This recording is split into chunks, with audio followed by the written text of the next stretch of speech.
everybody, and welcome. The holidays are coming, and we've already got wrestlers' nuts roasting over an open fire. It's a red-hot edition of the Jim Cornette Experience today, and joining me, Hawaiian Brian, the podcasting lion, the king of the Arcadian Vanguard Podcast Network, Mr. Co-host to you. He's the Human Torch of podcasting, not Johnny Storm.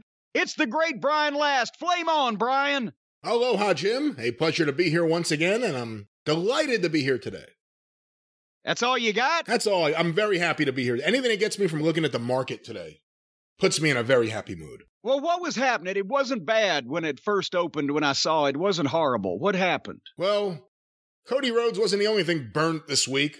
The market's on fire right now. Where are we at? Where are we at? Who's we? How was it? How far is it down? My account? I'm not going to tell you that. No, I'm talking about just the Dow Jones average, just in general. Give me the S&P. Are we down a percentage, 2%? S&P is down 42 points. The NASDAQ is down 326 points. Jesus Christ. 2.1%. And the Dow Jones is down. Well, now you've really pissed me off. Well, it's been bad. They got the new variant. I never look at the market that way. The way you just made me look at it. What? Nothing. Gives you an idea of things. That's right. They've got the new variant. People are upset about the new variant because it's more reinfectious and more infectious to begin with. And people still haven't got the clue that they just need to wear masks, stay away from crowded places, and get vaccinated around the world, and all this shit might settle down, but nobody's got that memo yet, so it's going to create havoc with the financial system. This affects you in the future, too. Next time you do an action figure, I don't think you should say, I have a new variant that'll be arriving on the shore very soon. Oh, God. I didn't even think about that. The Christmas variant. Shit. Because we've got variants coming from China. Coming from China, Brian. That's like those poor people that had the AIDS weight loss supplement. You lose weight with AIDS. We talked about them on the program, but no, it was a real deal. I told you the story. AIDS, AIDS. Little chocolate candies that your Aunt Blemish would take to lose weight. Aunt Blemish? Well, you did. I've told you about my Aunt Blemish. No. Well, she had no.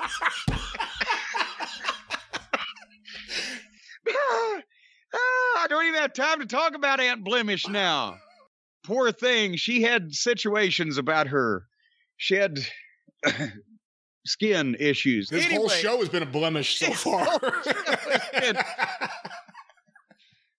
Speaking of blemishes, if somebody had said to me when I was standing in the Omni in Atlanta, Georgia in 1985, watching Ric Flair and Dusty Rhodes battle it out for the World Heavyweight Championship at Starrcade 85 in front of a sold-out crowd, if somebody had walked up to me and said, hey, Jim, 36 years from now, Dusty Rhodes' son up the road in Duluth is going to set himself on fire on national television, I would have said, Chris Colt, what are you doing here? And why are you on that acid again? And he would have been wrong. And because Cody didn't light himself on fire. His wife lit him on fire. A loophole there. You got me there on a technicality. So he would have still been wrong. What a show we've got here for everyone today, where we talk about a variety of things. It's going to be some pleasant things also. There was some good things on the television programming this past week, and also we're going to talk about a new special, one of the documentaries that the WWE is actually releasing. They've got a bunch of them that they're just sitting on. Poor Vladimir. He may never see his day in the sun. The super fan of the WWE, they did this documentary on him. Mike Johnson on PW Insider has reported on this, and what did they call a sneak preview? It was not a sneak preview. It was at a film festival. They had a live showing of it. It was supposed to be released on the network and the cock and et cetera, and it never has. But the people at the film festival said it was just captivating. So they're They're putting that in the Federal Witness Protection Program, but they've got the second season of Ruthless Aggression is up on the cock. And they did a show centering on the early days of the developmental program and quite a bit of OVW. And I, of course, because people have asked about this, I didn't even know when they were going to do this. It's been in the planning stages or release it or whatever. It's been in planning stages for ages. But no, that was not new footage of me from like 3 months ago or whatever. That was stuff that we shot. This is how long they've been pipelining this. We shot this stuff, what was it, 3 years ago? It was about the same time as I put the rock and roll in the Hall of Fame. I indicted them into the Hall of Fame. Anyway, it's been shot for a while. You can tell I was a little plumper then. But what was that shirt you were wearing? Was that pink? That what? It was purple. Oh. It was obviously it wasn't even purple. better. It was a nice lavender. Stace likes that color on me. She said it brings out my sparkling features. Yeah, in that room with that shirt and those walls, it's like you're glowing. I don't know what this is. It's like I was auditioning for the NXT 2.0. You invented the look. That's the trendsetter. That's where they got it from. They said, "Look at all that color. Maybe we can do something with that." But anyway, we'll talk about all that on the program later on today. An update. I got some good news from the post office. Several pieces of good news. In the last 3 mornings, today, yesterday, and the day before, I have shipped 375 packages. And the domestics, my plan was that all the domestic orders to Cornette's Collectibles, you guys have been waiting a long time, appreciate your patience. I'm going to be answering your emails. If you've emailed to inquire, I haven't answered those because I didn't know what to say because I haven't got an answer. But now we've got our shit together, and after a couple more days, I'm going to be answering all your emails. Some people are already writing back saying, never mind, we got it. But I had planned to have all the domestics out by Monday, December 6th. That has been extended to Wednesday, December 8th, because even though I was able to wrap up a significant amount of stuff over the last 10 days, I forgot that as we get down to the bigger orders and the boxes are just a little bit bigger, I couldn't fit a lot of stuff in the truck. Well, no, I can fit a lot of stuff, but I couldn't fit all the stuff, and so I had to break it up into what would fit in the truck to each trip to the post office. So those domestics will be out by midweek, and then the internationals are following, and there's the good news for you folks in Australia and New Zealand. I understand that Bree has told me they are accepting first-class mail to Australia and New Zealand again, but just to be careful, we're going to wait for a week or 10 days or whatever, and that'll time out about right, and make sure that people who send that stuff, they're not getting it sent back to them, that it's continuing on its merry way. But Australia and New Zealand is looking good. Bree is getting famous.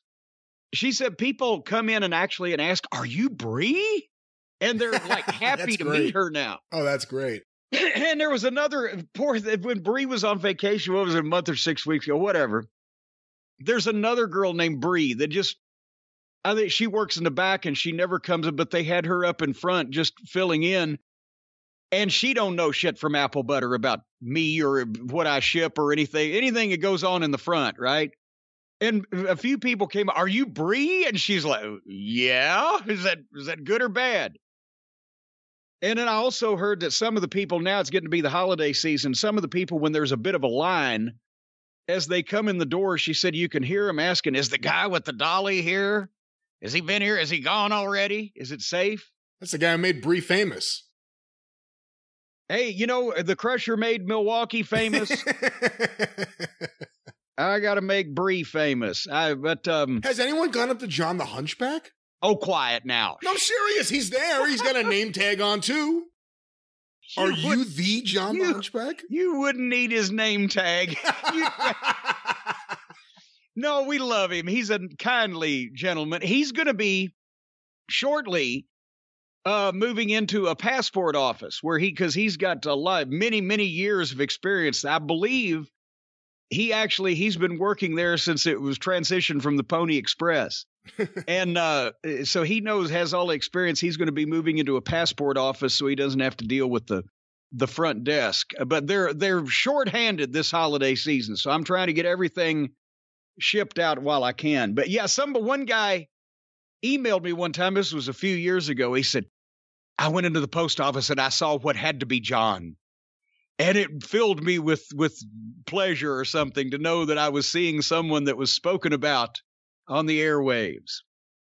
Guy led a really sheltered life. Speaking of talking about people on the airwaves, the conversation has been spreading far and wide, Brian. The big news that there will be Christmas cameo chaos for Cornette fans. For the Cult of Cornette, you'll have the Cult of Cornette Christmas cameo chaos this year. We're going back to cameos because the packages will be wrapped up with care, and I don't feel like I'm shortchanging the Cornette's collectibles customers.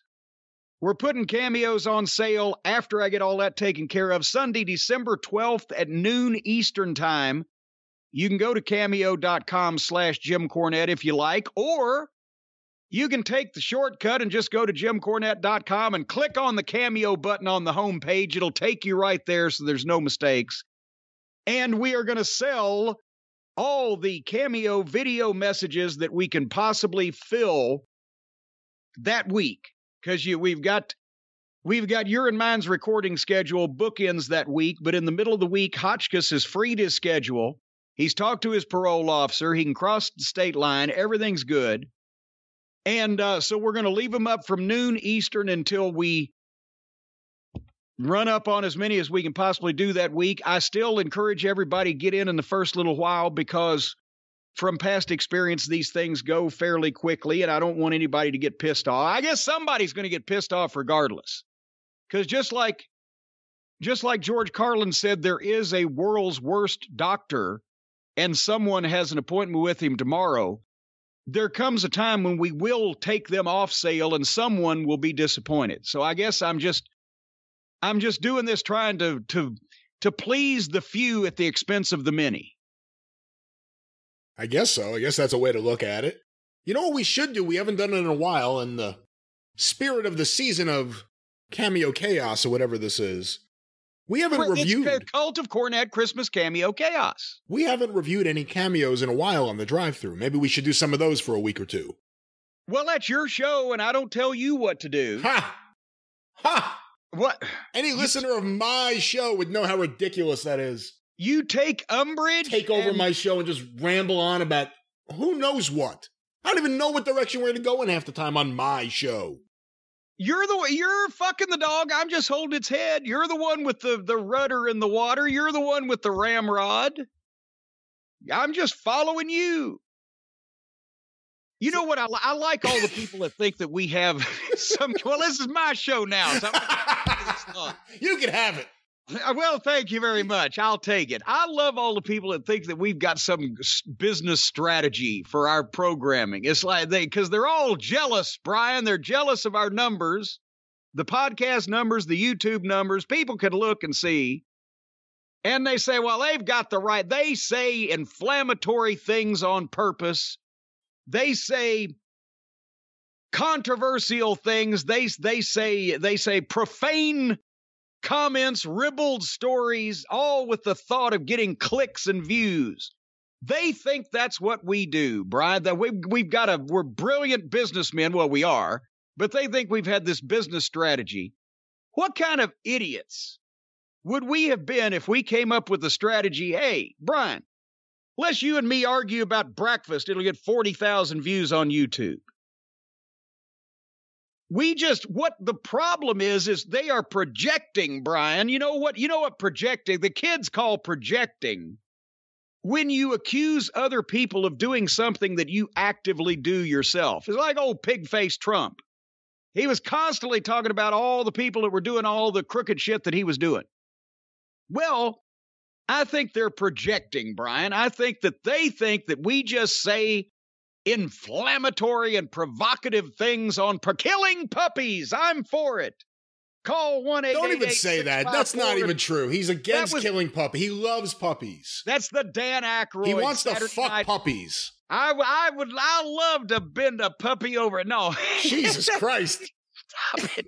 There was the Dan Aykroyd Saturday Night Live sketch of the call-in radio show host that couldn't get anybody to call him. But finally he resorted to, I'm for killing puppies. Call and talk back to me. But anyway, these people project on us their shortcomings because they're out there trying to say inflammatory things just for mere show, whereas we just decided, well, when somebody asks what our opinion is, we're just going to tell them. And things grew from there. Of course, you do have to have a modicum of entertainment value in the method of your delivery of your opinion. They ought to try that a little bit, but they ought to start being more genuine instead of adopting well, I don't want to say anything to piss anybody off because I might want a job somewhere, or I don't want to say anything to run anybody off because we need all the listeners we can get. I don't know that I can say anything else to run anybody else off. I think the people that are ensconced here with us can take anything. I think this is what happens when Jim actually hears what some of the other shows sound like. Oh, Jesus Christ on a cracker. There's some bad shit out there. And it's really bad. It's really, really bad. And quite frankly, it needs to go away. It just needs to be destroyed and smashed. It's just, well, now see, I was trying to offer helpful criticism, and you're just Hulk smash. I'm for kill, crush, annihilation. Destroy. Yeah. Was that? Yeah. Was that your favorite episode of Lost in Space? By the way, the Kill, Crush, Destroy episode. No, you know what? I don't even know I know the episodes by the furry monster that was in it. The one with the big orange furry thing, that one was a favorite of mine when I used to watch it. At this point, I fall asleep to Lost in Space on MeTV on Saturday nights. Like, sci-fi Saturday nights are on in the room when I'm getting ready to go to sleep. That's why all you dream about is bubble-headed boobies. But anyway, we were talking about the Christmas cameo chaos. I just want to flesh that out and finish that off. See, if you want somebody...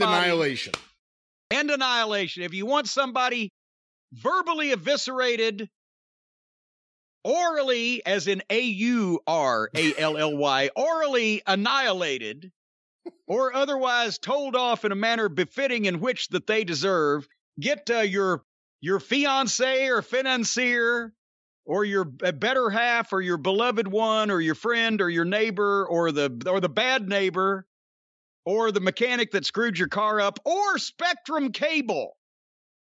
You can get a cameo for them, but get a cameo for somebody from Jim Cornette for Christmas cameo chaos. And actually, I haven't decided. We're going to donate something. It's the end of the year. It's Christmas time. We're going to donate something off of these cameos to some charity. I don't know yet whether it's going to be the Crusade for Children, whether it's going to be American Cancer Society or the Humane Society. But we're doing something with all three. So we're going to give part of these to one of those. Much of me in each of these. That's a great title for a book of poetry. And speaking of Spectrum, Paul Bosch, very good. Thank you.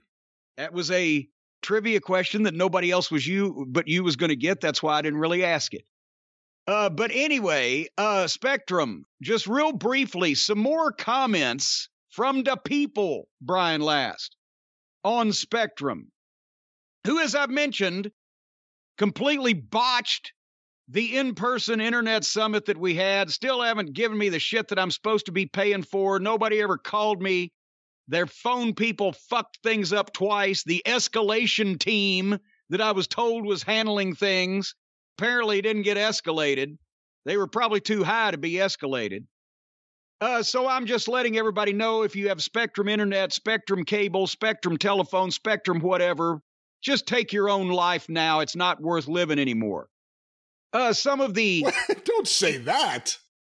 Well, if you've got the Spectrum, that's worse than being diagnosed with projectile diarrhea and whooping belch.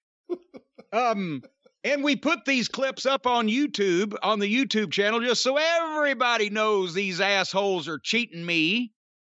And some of the people have commented, one, never use Spectrum personally, but I work in IT, and we have an entire troubleshooting article just for Spectrum because their service just sucks. Let's see. Couldn't have said it better myself. I've always said the people who own Run Spectrum have a special place reserved in hell just for them. Hands down, one of the most shadiest companies to openly exist. To openly exist. To openly exist. I also, unfortunately, have Spectrum, and they fucking suck in capitals. Crooks, exclamation point. Let's fuck Spectrum, capitals. Worst fucking company ever. They overcharge me just for having damn basic cable. Yeah, blah, blah, blah. The worst is Spectrum. Really glowing reviews. Oh, Spectrum is also called Rectum in some places and Shitrum in other places. Oh, here, God, I hate Spectrum. I am going to download this and keep it around to listen to for the next time my Spectrum internet goes out. Should be any minute. Nah. And it's gone. Anyway, so yeah, Spectrum till the end of the crack of doom, you motherfuckers, keeping me on the telephone, jacking me around, all that shit. I will continue to tell people you don't have your shit together. You know how you can really punish them? How? Stop paying them. Then I can't do this show no more. There has to be something better we can get in there that won't mean drilling. That won't mean drilling. None of these people know how any of this shit works. They're all the same. And the internet is just the space alien. See, what this is an episode of The Twilight Zone. And the aliens are up on the hill looking down at us all, getting where our lives rely solely on the internet, but nobody can fix it. Nobody knows how it works, and nobody knows where it came from the aliens. And once that we're all victimized by this, and once that we're all vulnerable, they're going to strike. And then you know what's going to happen, Brian? We're going to be given rim jobs to Venusians for the rest of our lives as slaves. What? Yeah. They're big on that on Venus. Haven't you read 60s porno science fiction novels? I have not. They're big on the rim jobs in Venus, and that's what they're going to keep us in cages and only let us out to give the rim jobs to the Venusians. All right. You accused me of having my head in the clouds or something before, and I don't know what you just came up with. I accused you of what? What did you say before? I was daydreaming, or I was into science fiction, or I had my head in the clouds. I forget what you said. You said something. I don't know what you're talking. I have no recollection of any of this.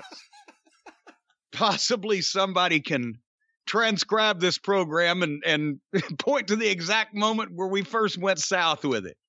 Is there anything Spectrum can do?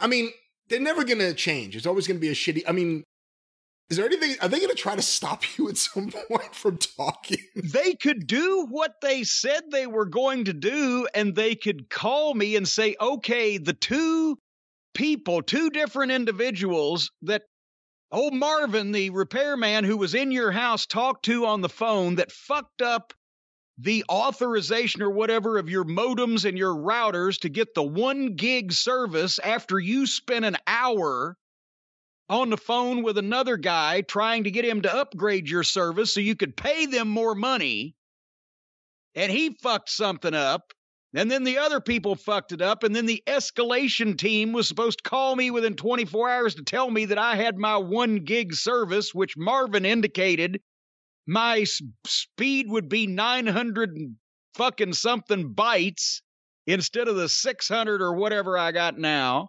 because they did the modems and the routers wrong. It's their modems and their routers that they put on. He even changed one out from what he had originally put on to see if... Now I'm going into detail. Yeah, they can call me like they were supposed to and say, guess what? We fixed your shit, and you're getting everything you're paying for because you have our biggest internet package, 2 fucking modems in your house, and all this other stuff, and the cable TV, and you still can't order a pay-per-view on either of your cable boxes. We'll fix that too, but I would just take the internet that I'm paying for. So but I'm not going to fucking call another one of these ignorant, stupid imbeciles and hang on the phone listening to them talk to me nicely for all this time while they proceed to do absolutely nothing. If they call me, I'll stop talking bad about them. Because I was the one that was promised a phone call. I had to talk recently with clearly an overseas call center. And they were trained as to what to say. And I realized early on, no matter what I said, yes, he would respond with, "Thank you very much for that."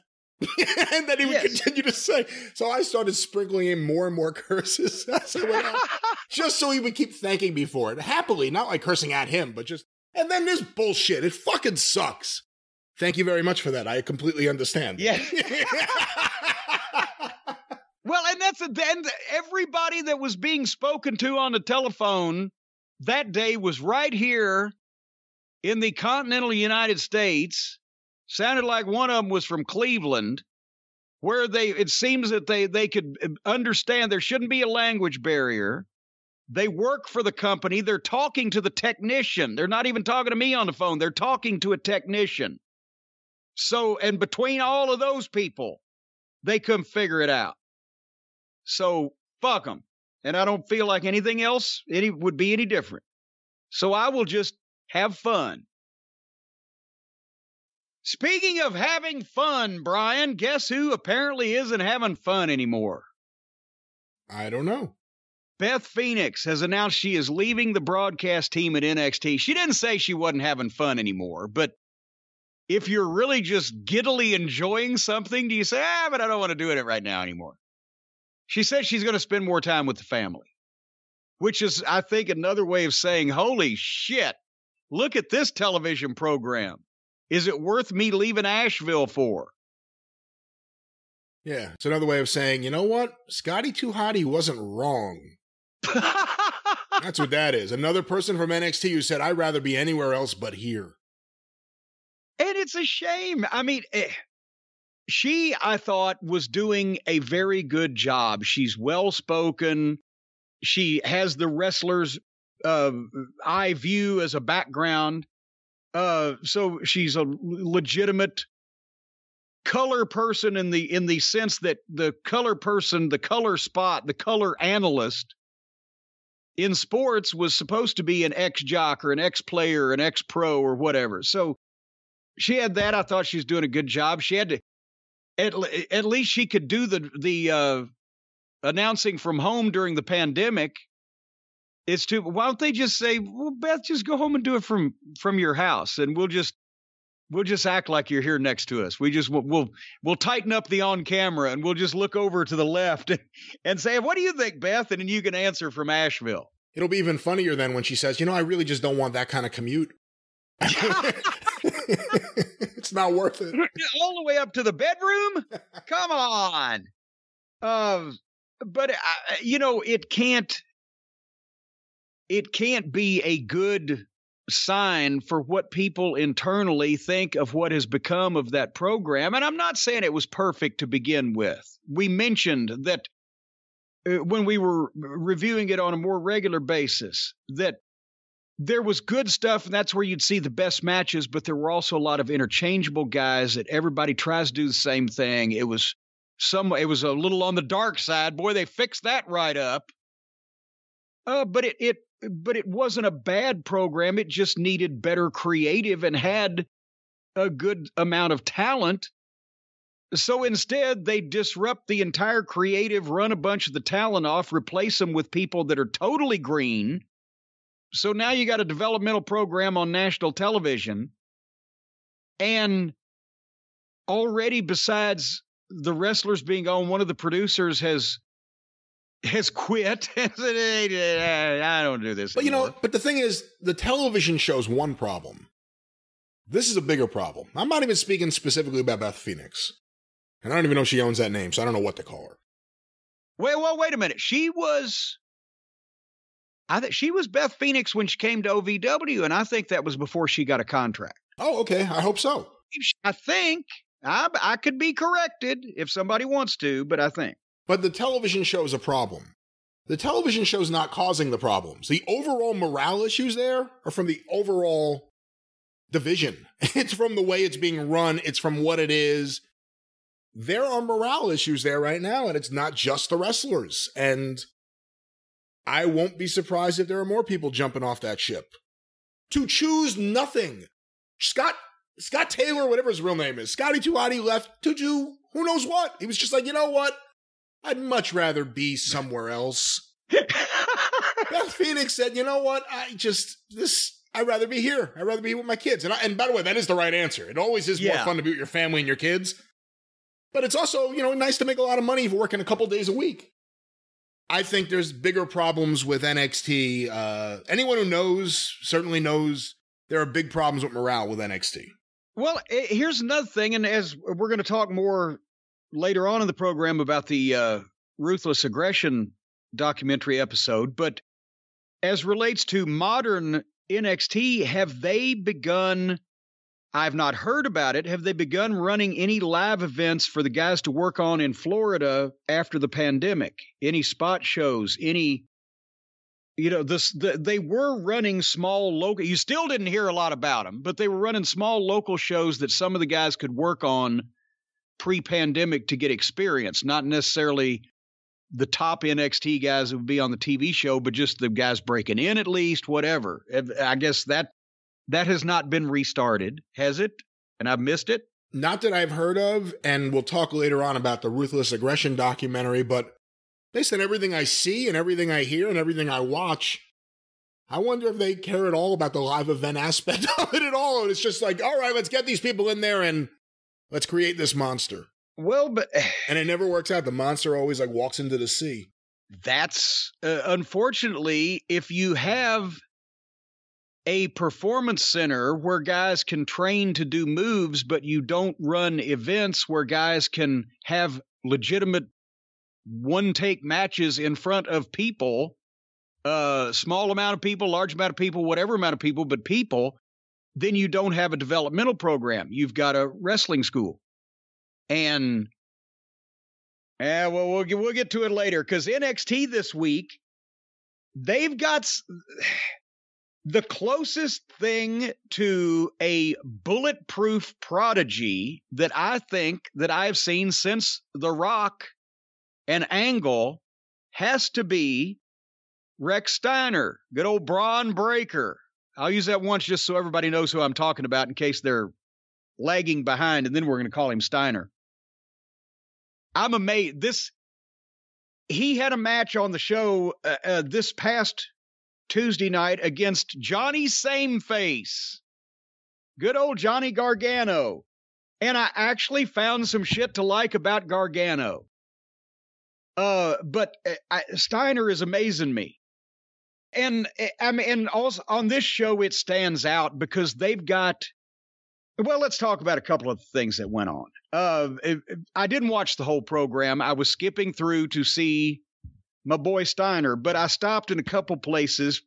Poor Harlem Bravado, one of the Bravado brothers from the Ring of Honor from 10, 15 years ago, and then they worked on our ring crew when Sinclair bought the company. He's now Andre Chase, as we've mentioned, right? And he runs on Chase University, where he teaches people how to be wrestling stars or whatever the fuck the deal is. He's wrestling in a red college letterman's sweater and black slacks and a fucking haircut that makes him look like a dweeb. And I just wrote, why does anybody, and I'm not knocking the human being here. I like the guy he worked for, but why does anybody anywhere think that Andre Chase, this gimmick, would make sense or be in any way good? And it just, especially in today's environment, people talk about me being behind the times. This shit is cornier than Dean Douglas was in 1995. It makes the Mean Street Posse look like the Road Warriors. It just there's no human being on the earth like this, right? But it's the same thing as some of these other guys. It's Vince, and I guess I don't know if Bruce or Johnny Ace are 60-year-old white men like me, but I can see that this shit's fucking 90s corny. And I don't mean corny in a good way like me, but I mean corny like in cheesy. Are they placating Vince? Is this what he thinks that hip, young, new kids, whatever, are? But they had an in-ring thing to determine, because they got War Games coming up at their next event that they've kneecapped and hamstrung, and they don't want to call it TakeOver anymore, and blah, blah, blah. Another FU to Triple H. Yes, because he ain't going to be taking over. But they had a thing where all the members of NXT 2.0, the Young Lions, are at the War Games going to face the NXT Black and Gold brand. That's the old brand, right, from 6 months ago. And so there is all the guys that they have considered their new superstars. Tony D'Angelo. The guy can speak, and he doesn't seem to be a bad worker, but the gimmick is just ridiculous. And when's the last time Joe Pesci starred in a major motion picture? It's 90s. And it's a broad parody Italian gimmick from, some fucking wise guy from New York. Carmelo Hayes and his friend Trick, who, by the way, for those listening, I don't know whether he is, because he didn't mention still bout it. He didn't mention it. But the last time we saw Trick, he was bout it. And they give Carmelo Hayes some stuff to say, and I guess he's the young African-American fellow in this green swamp of soup. Grayson Waller, who has a mild accent of somewhere in either Australia or the UK, a very mild one, but it's there. And otherwise, he's got a fucking haircut that makes him look like a goddamn accountant, a virgin accountant at that. An accountant who has never been deflowered. He looks like he's 12 years old and a nerd. And then there's Braun Breaker. And he's fucking jacked, and he looks like a Steiner, and he's a goddamn meathead filled with personality, and he's an athletic beast. So he stands out like a diamond in a cow pie. And they were going to determine from this group who was going to face good old Johnny Sameface on this program for the advantage in the War Games. They don't flip a coin anymore. They have a ladder match. Ladder match determines the advantage. You imagine trying to sell that one to Dusty. Yeah, Dusty, let's have a ladder match on free TV to determine who gets the advantage at the War Games and the big... All right. Anyway, so they actually... And they had the lady ring announcer that they used there. I forget what her name is, but they had her in the ring. She's good. She's good, but they actually had her... Now she's a game show host. She's Vanna White, because they had her say... And the winner is, and then they played the fucking tension-filled drum roll music and panned this is a Kevin Dunn production out the ass. It looks like a combination of a game show and reality television. And Braun Breaker's the winner. Well, imagine that. Surprise, surprise. He looks like he could whip all four of these guys with one hand tied behind his back. But then... here comes Johnny Sameface. And I got to call him Gargano for this one, because he kind of got over with me.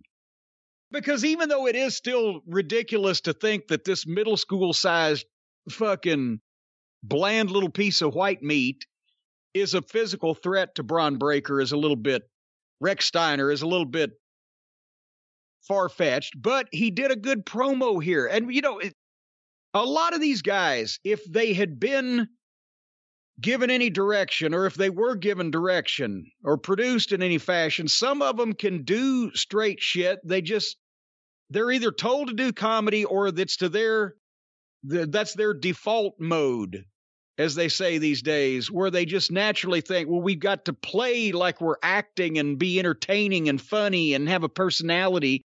Remember, this is the same guy that was trying to keep Dexter Lumis and Indy Hartwell from bumping uglies on the beach by putting a shark fin on and scuba diving next to him, pretending to be a shark. I had forgotten about that, actually. Yeah, well, I ain't. And now he's coming out and he's talking like he's going to fucking try to kick Braun Breaker's ass. See, that's when these things come back to haunt you. But he did have a good line. He called him the big bad booty nephew. So anyway, that was, they set that up, and the ladder match going to be later on. So I'm zipping through trying to find the ladder match, and I see what looks like, I think it's a commercial like for Sonic right at first, because it's two guys in a car. Then I notice they're in the dark. It's after dark. I'm thinking usually the Sonic commercials take place in daylight, so you can see that they're sitting at Sonic and they're ordering from the sign and everything, right? Well, you know, of course, yeah. You want to see the restaurant they're actually eating at. Yeah, you don't want to just see two guys in a dark car eating a fucking burger. They may be on a fucking stakeout or doing a drug deal. But this was in the dark, and I saw the WWE logo, or as it's called in the business, the bug, in the corner of the screen. If you ever hear anybody from the TV truck say, put up the bug, that's the logo in the corner of the screen. So I stop and I said, what the fuck is these two guys? I think I've seen them on NXT before, two of their new hirees, but these two idiots are in this car and they're having an argument with, and I'm talking about, it's a two-way conversation with their GPS in the car. GPS is fucking being nasty to them back. And they're mugging and reacting to this, and then they get to wherever they're supposed to be going. They're supposed to have gone to see a shaman or something, and I don't know where this was shot, but it was almost like one of those, the videos that they ripped off of the Fabulous ones that Randy West did in Memphis, but Joel Watts did them in Mid-South with the Fantastics, and he didn't light it right, and it looked like they were just standing in a fucking black hole. And then suddenly they just, there's a door there, and they open a door, and they're getting blinded by a bright light. And apparently then this is to be continued. But this was some cable access level acting. So that was on the program. Then we get to the ladder match. And I got to be honest again, there was a positive to Mr. Gargano. He is the perfect size for Steiner's power moves to look even better. And he can be basically placed anywhere. I mean, most of the time when you worked with a Steiner, they were going to pick you up and put you wherever they wanted to anyway. But in this case, it's even easier. Rex Steiner does not show any greenness at all in a lot of the usual places. I'm not saying that he's not green at all and that, you know, his psychology is polished like he just worked 5 years under Eddie Graham and that everything's just rosy, but there's a lot of places that guys will show greenness or tentativeness in the way that they step or move in the ring or whatever, but because of the natural style that he has, which is very reminiscent of his father's, it hides a lot of that because he's doing shit that he just moves and does things that are different from what a lot of guys do to begin with. And at what he does, he's this is like his 5th or 6th match in front of people. And it was a good match. And I know a lot of people, wow, Gargano's an experienced vet. Yes, they put him in with Johnny Gargano because he does have experience and he is a better guy to lead something like that. But how many guys have you seen in ladder matches that sucked and they'd been in the business for a couple of years? You know, he's got so much natural pro wrestling personality and he gets selling shit. And to Gargano's credit, he made this plausible. I think when Gargano's with somebody that can do all the same shit that he can, he just goes insane and it's just a complete mess because they're trying to do everything in the world. His job here, and he did it properly and well, was to lead Steiner through a ladder match without Steiner exposing himself. And he wasn't trying to get his opponent to do every goddamn move in the world, just do the shit that he does well. And Steiner, again, the natural bumps. At one point, Gargano, I think it was either a dive, a body block dive, or a slide kick or whatever. Steiner flies over the announce desk, but he did it ass over tea kettle like he was out of control, just like Rick used to do, which he looked like and he may have been out of control, but he was so fucking impervious and vulnerable, at least at that time, that he didn't hurt himself. And then there was another point after they came back from the break, because this was a fairly long match. Steiner's on the ladder, Gargano pushes it over, and Steiner takes the bump not over the rope or not into the ring, but into the ropes, upside down in the ropes, and then out on the floor. It looked just like Rick Steiner. So I hated the ladder stipulation on this because it just muddies that. There are no good ladder matches anymore, actually, since Michaels and Razor Ramon, because everybody got fancy. But this one overall ended up being one of the better ones I've seen because they didn't go out of their minds and they only used one ladder. I mean, I guess they had a backup, but I didn't see it. But there weren't ladders everywhere, and they didn't have tables in the ring, and they didn't use kendo sticks. There was a point to it. Anyway, and like I said, when Steiner was supposed to sell, he was selling, and it looked legitimate. It didn't look like he was just assing off. Finally, they made it, like I said, as plausible as it could be, and then Gargano's climbing the ladder, and Steiner grabs Gargano's feet, because you know his finish is he would press the guy, then drop him to his shoulder, and then power slam him, right? A very Scott Steiner type move. Yeah. Well, in this one, since Gargano was on the ladder, Steiner just grabbed Gargano's feet and jerked them out from under him and caught him on the fly on his shoulder and power slammed him, boom, and then climbed the ladder and got the briefcase. Nice and easy. One of the better ladder matches I've seen, and I cannot believe this guy's had 5 matches in front of people. So I don't know where he's at as a person. I would assume that, they obviously feel like that he's going to be a player and they're pushing him already. And if he was dodgy as a person, they probably wouldn't be. I don't know, besides injury, what else could keep this guy from being one of the top talents in the company in 2 or 3 years. And the last person I said that about was The Rock. I can think of what could screw it up. I gotta be honest with you. The only way that they can screw it up is if they run him out of the wrestling business and he doesn't want to do it because he's miserable. Because he's close to being bulletproof, because right now Rex Steiner is not experienced enough, even though he's seen his dad and he's obviously worked out some with his dad or his uncle or both, because he didn't just learn all this in training class. But he's almost bulletproof because he's one of these people that his natural charisma is going to make people react and respond to him, and the shit that he does, and the promos he's doing already, and the attitude he's got. He's a throwback in terms of, I'm a badass meathead and I want to stretch you. What about it? And the fans are so hungry for something like that because you can't find them anymore. And there's, think about Rick Steiner early in his career. They knew that he was going to be something, but his push came because the people started reacting to him long before they were really supposed to. You remember that? Of course. For the spot he was in, for the way he was used, the response was 2 or 3 times what it should have been. And that's what they said, well, let's just speed this up. And then Vince is going to see him and sit down with him and say, WWE has never had a podiatrist.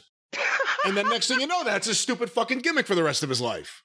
But no, hey, if they do that, Tony Atlas would hit the fucking ring on him. If they have a podiatrist gimmick in the WWF and they don't call Tony Atlas first. Oh, okay. I was wondering. He would be pissed the fuck off. Okay, see, I didn't know if you meant that Tony Atlas in real life would be pissed off about losing that gimmick, or In kayfabe, Tony Atlas would be feuding with the podiatrist because of his fetish, but I'm not sure exactly if they're natural enemies. I'm trying to think of that now. Would a man with a foot fetish see the podiatrist as his natural enemy? I don't know.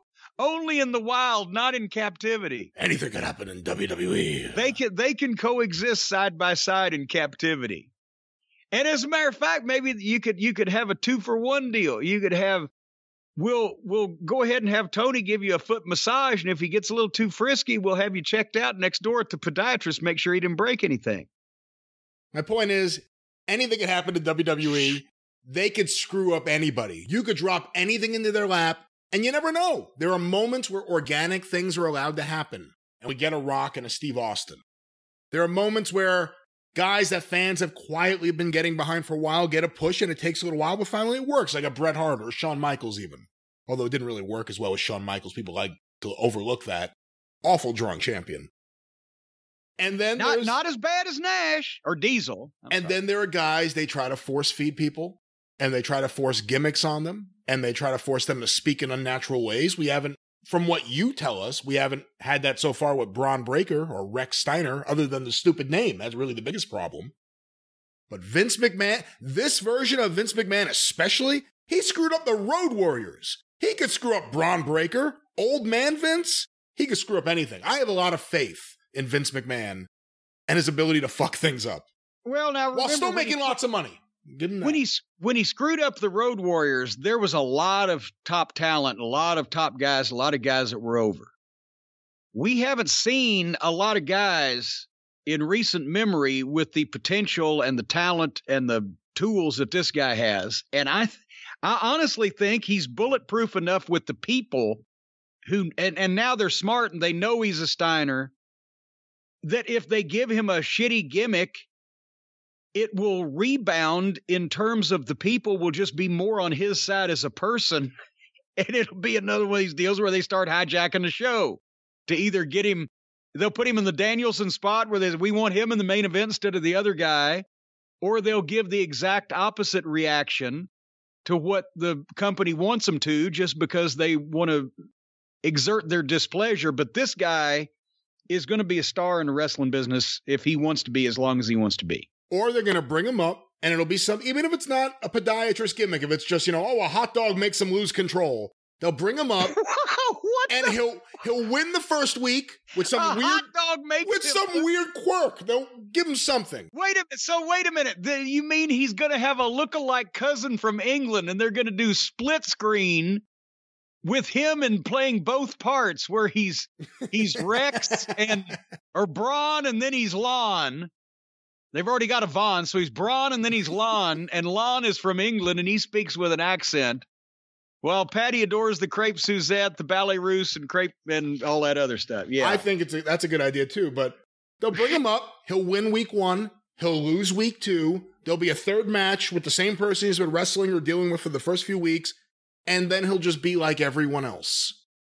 You win 1, you lose 1. You're insufferable on TV, nonstop. Nothing new ever happens. Nothing fresh ever happens. If you bring him up and just mix him in with that, then they screwed him up, because you do have a chance with certain guys, and this appears to be one of those guys where you can bring them up and do something a little different and maybe they'll stand out. I just don't have faith in them doing that. Well, I'll tell you what, and we're putting this on tape. Well, we're not putting it on tape. It's being recorded. It will live forever in infamy on the internet. I will bet you $500 right now that Braun, maybe not under this name, but the human being occupying the gimmick of Braun Breaker, good old Rex Steiner, will be the WWE one of them champions within the next 36 months. Within the next 36 months, I wouldn't take that bet. If you want to say within the next 24 months, I'd take that bet. Split the difference. 30 months, 2.5 years. That didn't split the difference. Well, I guess your difference. Yeah, I did. I'm thinking from the difference is 0 months, not. Well, it's 2.5. Okay. I'll do the $500, but I won't give it to you. You got enough money. I'll $500 to the charity of your choice. Okay, well, who am I giving the $500 to if I lose? a charity of my choice, I guess. Oh, God, you wanted to say me. That's what you wanted to say there. No, you were anxious to give my fucking winnings to somebody, but if you get you want the winnings. So this is great. This is a $500 bet that won't pay off for at least 2 years. 2.5 years. At least 2 years. I mean, once it gets to 2 years, I'll know if I was right at that point, whether I win the bet or not. No, we're not. No early closings on this. We're going down to the wire. If it looks like I'm going to lose, I demand all of my 30 months. All right. We'll see what happens. Because it was, let's say, how long was it? Well, Vince McMahon owned the WWE in 30 months. I ain't betting on that. How long, when did The Rock first win the WWE Championship? Back when it was the WWF Championship and there was only one of them, so it meant something. Either maybe late 98, early 99. I don't know off the top of my head. Okay, so he debuted November 96 Survivor Series. He went to Memphis that summer. We had seen him in the spring. I think Corpus Christi was his tryout match, and he worked with Tom at the warehouse. So I told Vince somewhere around May-ish or June-ish or whatever of 1996 I said 5. Did I say 5 years or 3 years for him? I think I said 3 to 5 years for Batista. Possibly 3 years for The Rock. Anyway, I still came in under the wire. I had a couple months there to spare, as I remember, on that prediction. November 98. Okay, so that was the same amount of time. That was 30 months. After I said this guy will be in 3 to 5 years, this guy will be your top star, the WWF champion. I'm calling the same thing on Braun Breaker, but I'm not even saying 3 to 5 because nobody waits these days. I'm saying 2.5 years. All right. You know why, Brian? No, I have no idea why. I'll tell you why, because I look at Rex Steiner and I see a guy that reminds me of what Mama Cornette used to say. You better eat a whole bunch more of meat and potatoes before you go trying to mess with me, pal. And it looks like Rex Steiner has been eating his meat and potatoes. He's not one of these quiche eaters. He's not one of these vegetarians. He doesn't like to chaw into a turnip when he's frustrated like Austin Aries or some of these people. He's a carnivore. He's a big meathead and he likes meat. And you know what? We all like meat at the holidays, and that's why our friends at Omaha Steaks have the perfect gift package for the holidays. If you want to give yourself a gift, you can do that. If you want to give others a gift, well, hey, if you just want to throw your money away needlessly, go ahead. I'm not going to stop you, but whoever gets the perfect gift package from omahasteaks.com is going to be smiling from ear to ear. They're going to have to wipe the happiness off their face with a sandblaster because you're going to get 24 entrees, the world-famous bacon-wrapped filet mignons, chicken breasts, sides, desserts.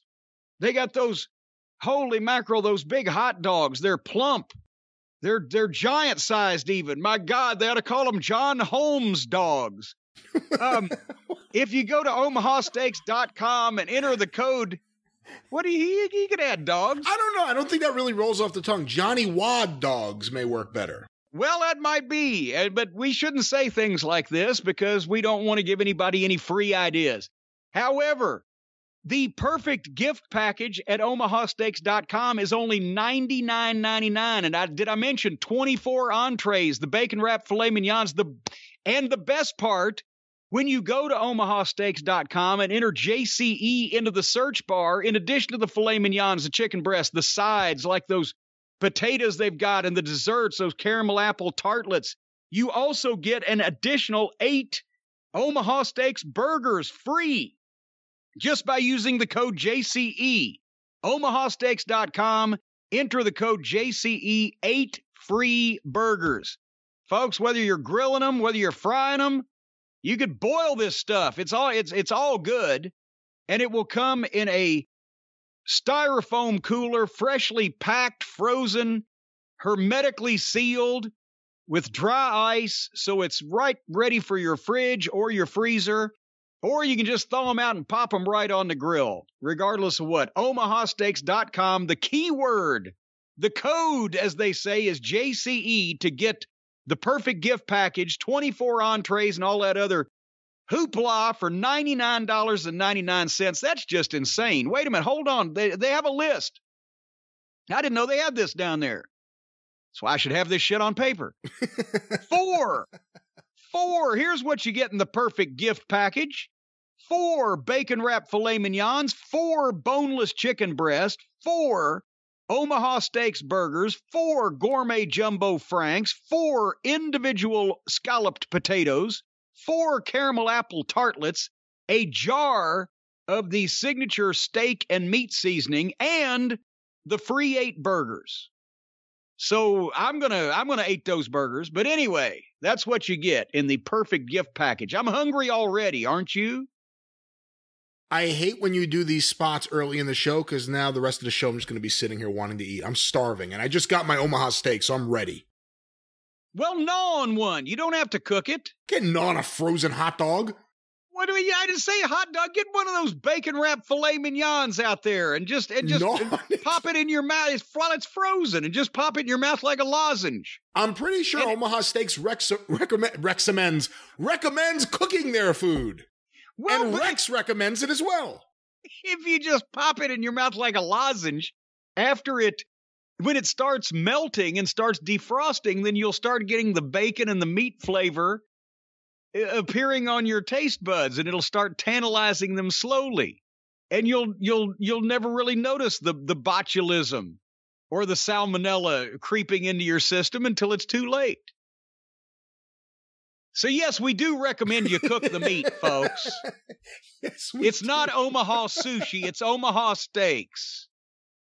All right, what we're going to do now is go into some discussion on this past week's AEW program. We're going to do that now so that we save our main event for something possibly going to be a little more positive and more fun to talk about. But again, with this program, you go from the outhouse to the penthouse and back again to where you get whiplash. I feel like I'm watching a tennis match. Rotten, great. Rotten, great. Rotten, great. I'm back and forth. My neck hasn't had this kind of work in years. But we're going to talk about this one now. It was Wednesday, December the 1st, a day that will live in infamy.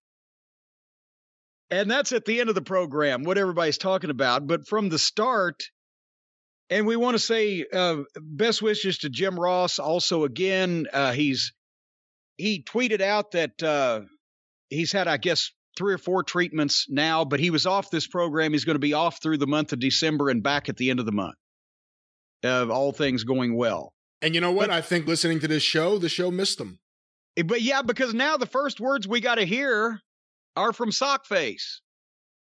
But besides that, remember we said last week, well, with Jim Ross off, at least a 2-man booth, maybe we could actually hear if any of these guys could do something. But so what they did on this program was they put a different wrestler on the color position rotating for every match. And instead, at one point, Team Taz, everybody was out there. They didn't all talk. But we still, I guess, they've got to have a minimum of 3 announcers on their program. Is that just a rule that they've come up with? And 4 in the case of Rampage. That's Rampage. They have 1 announcer for every 3 viewers these days. On this show, we got giant ring entrances for commentators. Yeah. We had 2 different guys get a giant entrance. One of them barely said any words on commentary. It was ridiculous. And poor old Adam Cole. Poor old Adam Cole. He actually did it. Well, I say poor old Adam Cole because it used to be, wow, Adam Cole, and now it's poor old Adam Cole. He did his whole entrance and then walked back to the desk. But anyway, the opening match was Bryan Danielson, again, one of their major stars that they've just signed, against Alan Angels. And I know they're doing the story that he's going to kick the shit out of every Dork Order member until he gets to Adam Page because they're all his little buddies. So yes, there's a story behind it, but 2 things. Number 1, this kicks off a national TV show. Bryan Danielson is a superstar. Bryan Danielson is not goddamn El Santo at the height of his popularity, or Ricky Dozan.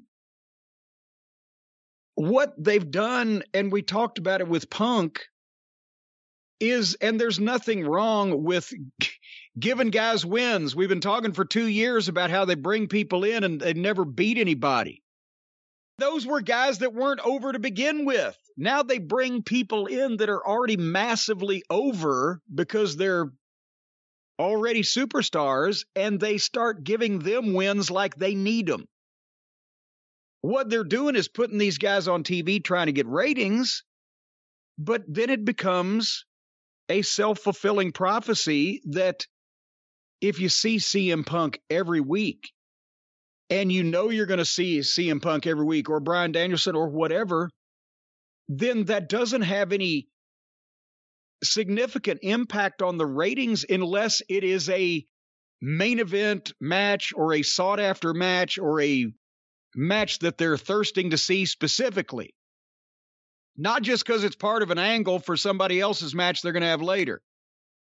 So in this case, there was obviously nothing wrong with the matches, but that's why the ratings are, and you've got the people who like AEW, and that like may not be strong enough term, who are going to pull out every excuse in the book and every this and that and the other thing.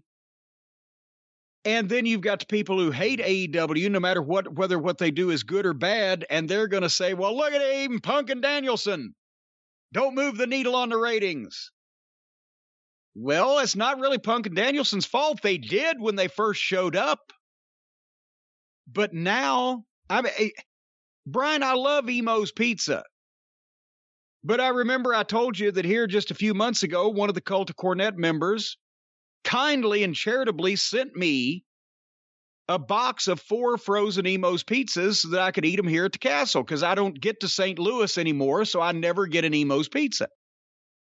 And I love Emo's Pizza. Frozen on ice and shipped, they're not like straight out of the oven in the restaurant, but still it's Emo's Pizza, and you got the Provel cheese.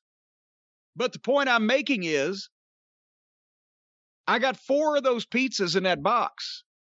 And on the 4th, actually the 3rd day, I ate 2 one day, and Stace wanted a bit.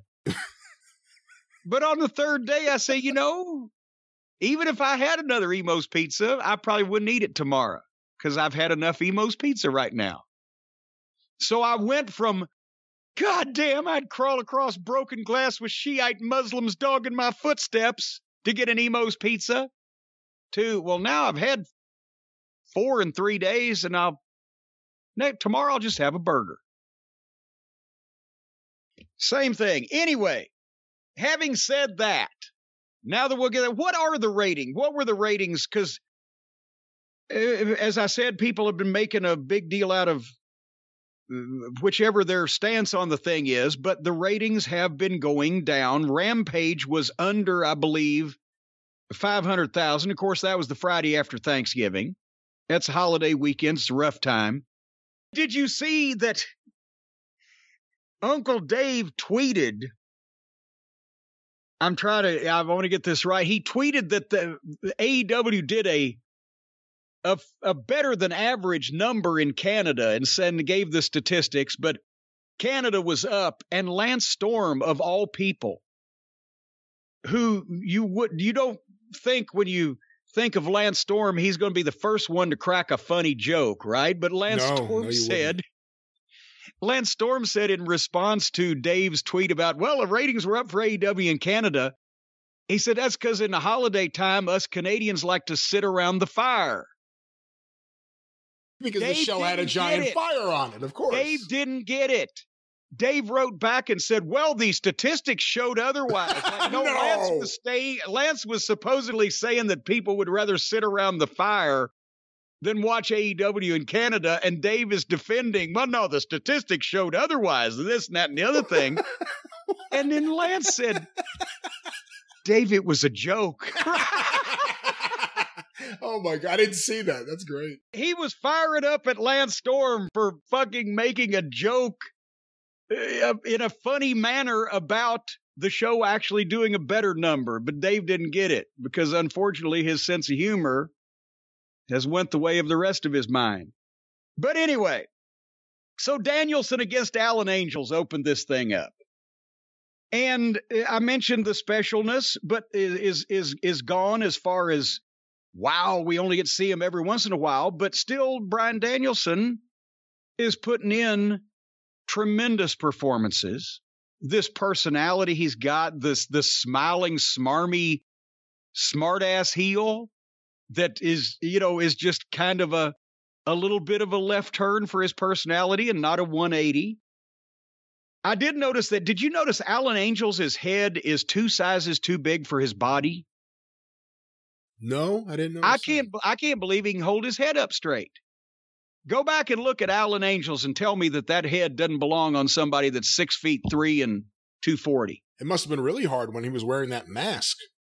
Well, maybe that they were trying to hold it in, like wrapping a compression bandage when you're swelling in your legs. They're trying to hold his fucking giant head in. And maybe they thought that's ridiculous. If they put a compression bandage on his head.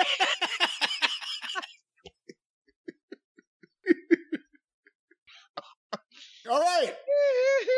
Well, all right. Anyway, so the guy Danielson's wrestling the guy with the fucking compression bandage on his head, and he beat the shit out of the job guy. In it was a both legal and a condescending fashion. It's kind of when the Briscoes, Jerry and Jack, not Mark and Jay, but the original Briscoe brothers, were heels in the Carolinas. They were both such great amateurs. They would be heels by out wrestling the opponents and being dicks about it, right? So he toyed with Alan Angels for a lot of it, and then gave him finally, it was kind of the exact opposite of the way that Punk approached his match. We'll talk about that, but he kicked the shit out of him and got the people ready to see Alan do something. And then gave him a big comeback and gave him a big false finish, that Spanish fly backflip thing, got a 2 count, and people reacted to it like there was a fucking chance in hell that Alan Angels was going to beat Bryan Danielson, but with the picture he was painting, they kind of got with it. And then Danielson moved on the moonsault and hit his running knee, and the announcers said, well, it's over. But then he didn't go for a cover. So he grabs the guy's hands and does the face stomp, and the guy's out.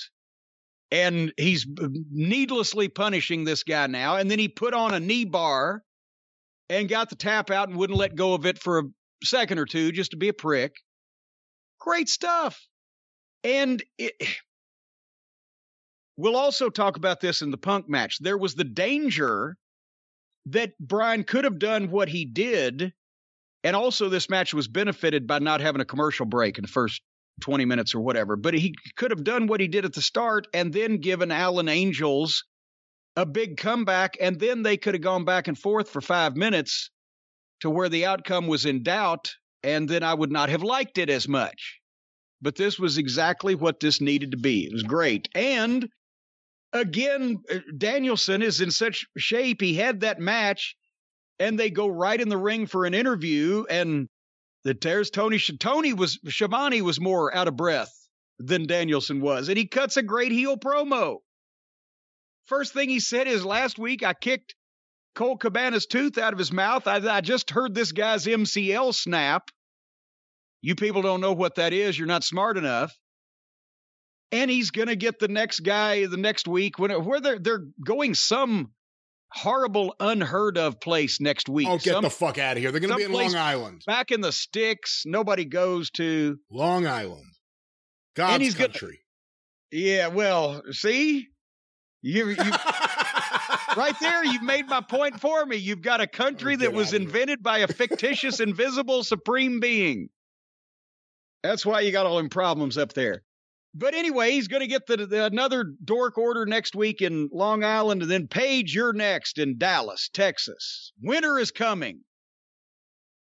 Last year, it was Sting. I wonder who they're going to. Is there going to be a maybe White Castle of Fear match? They're going to bring Vader, the mini Vader from Mexico, and have him do Fortress of Solitude thing. Anyway, winter is coming. Page and Danielson. People want to see this. I do too. And he's doing a great promo. And then Page comes out to the entranceway. And Danielson, fucking gets on him a little bit and then finally hits the line that he hit last week. It's not cowboy shit, it's coward shit. And Page, well, you've gone too far now. And Page is going to head to the ring, and suddenly here comes little Brutus of the Dork Order. And he stops him, and he said, because apparently Tony Khan has issued the ruling, and when Tony Khan puts his foot down, well, that's the word of law. Yeah, and he does it within seconds. Yes. But he said they can't touch before their match or something bad will happen.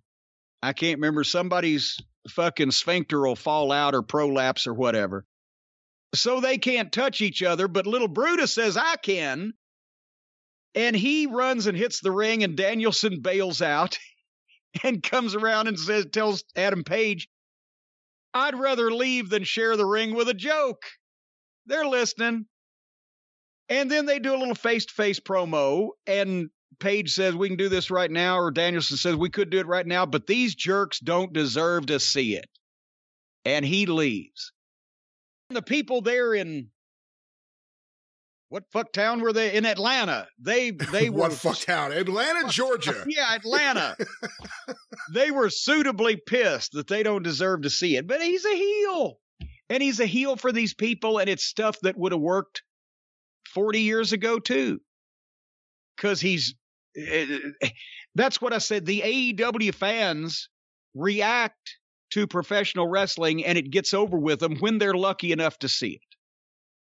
What'd you think? I think Danielson right now is so enjoyable to watch. He's having a great time, like we said he would. But I'm enjoying just watching him do his thing. I don't care about Alan Angels, I really don't. I enjoy watching Danielson go out there and destroy a guy. It was fun to watch. I'm not sure about Page on commentary. I don't know. There's something about Adam Page since they gave him the belt just not clicking for me. Feels like something's missing. Maybe it's just me. Are you missing? No, but like Brad Armstrong with the North American belt. It just something feels off about him being the world champion. Well, and you brought up before, they kind of are doing the opposite with Danielson than what they're doing with Punk. It was during this match I thought about, it's brilliant. They're doing the opposite of what they're doing with Punk. Eventually down the road, that's the biggest match they have, is Punk versus Danielson. Yeah. Taking opposite yet similar roads to get there. I think that's going to be a fascinating long-term story. But the thing with Page that you're talking about, he came out was it the week or the TV before the pay-per-view match? He cut that strong babyface promo where he in his finally hometown explained what cowboy shit was, whole 9 yards. But now I guess we're not seeing a strong champion leading as much as a champion reacting to the strong challenge that he's facing. I don't know. I'm sorry. You can't. Would The Rock or Steve Austin have meant as much as WWF champion if they were hanging out with the fucking Mean Street Posse? I hate to blister old Rodney and Pete, much less Joey Abs, but it just underneath stooge guys. Yes, it worked with Shane because that was the thing, but Shane wasn't the world champion. So I think just Page still being associated with this band of goofs, he ought to be interacting with Punk and Danielson and main event talent exclusively, whether he's on their side or against them, I guess is what I'm saying. And I think you would get more out of Page that way because when he was serious and when he was in there and the spotlight was on him, even though the other stooges were in the peripheral background, it got over better than all the other wishy-washy stuff. I don't know. But that's my favorite line, actually, is always as a heel when a heel says, you people don't deserve to see it. And that's when instead of, I'm not scared, but you people don't deserve to see it. But, I was thinking, Brian, that even if the people in Atlanta won't get to see the fight between Bryan Danielson and Adam Page in person, well, they could get pictures of it, couldn't they? Yeah, I would assume there'll be lots of people there with cameras. There'll be lots of photography. Sure. So, folks, especially in the Atlanta area, if you want the chance to see highlights of the Page and Danielson fight, then you need to get a skylight frame.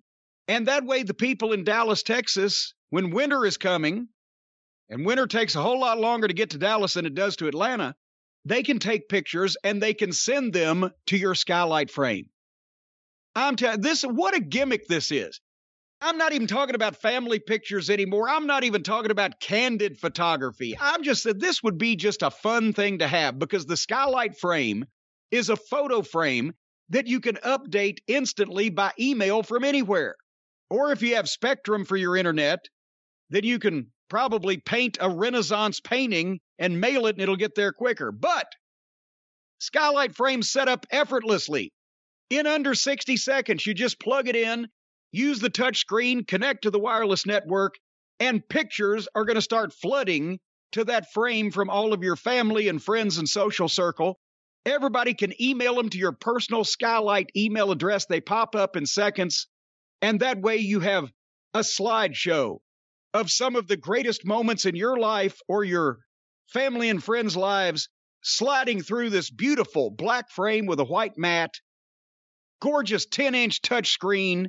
You can swipe through the photos with your finger.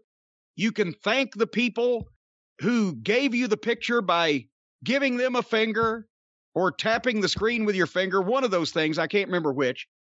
And if you don't love the skylight frame, they'll give you a full refund.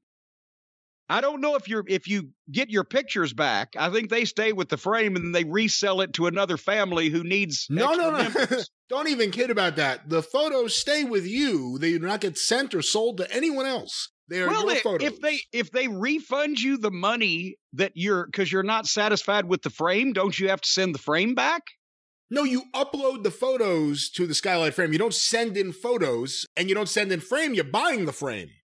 You own the frame and you own the photos. If they refund you your money for the frame and you send the frame back and they've got your pictures, well, there could be some goddamn blackmail going on there, depending on if it was that candid photography we talked about. But you're going to love the skylight frame. You're not going to ask for a refund, so that we don't have to worry about that. No, don't worry about that at all. Skylight frame is reputable, and it's a wonderful product that I personally endorse. I have a few of them here in the house. You can preload it with your favorite photos and then give it to somebody and say, here, it's all done. Just look at the people I want you to look at.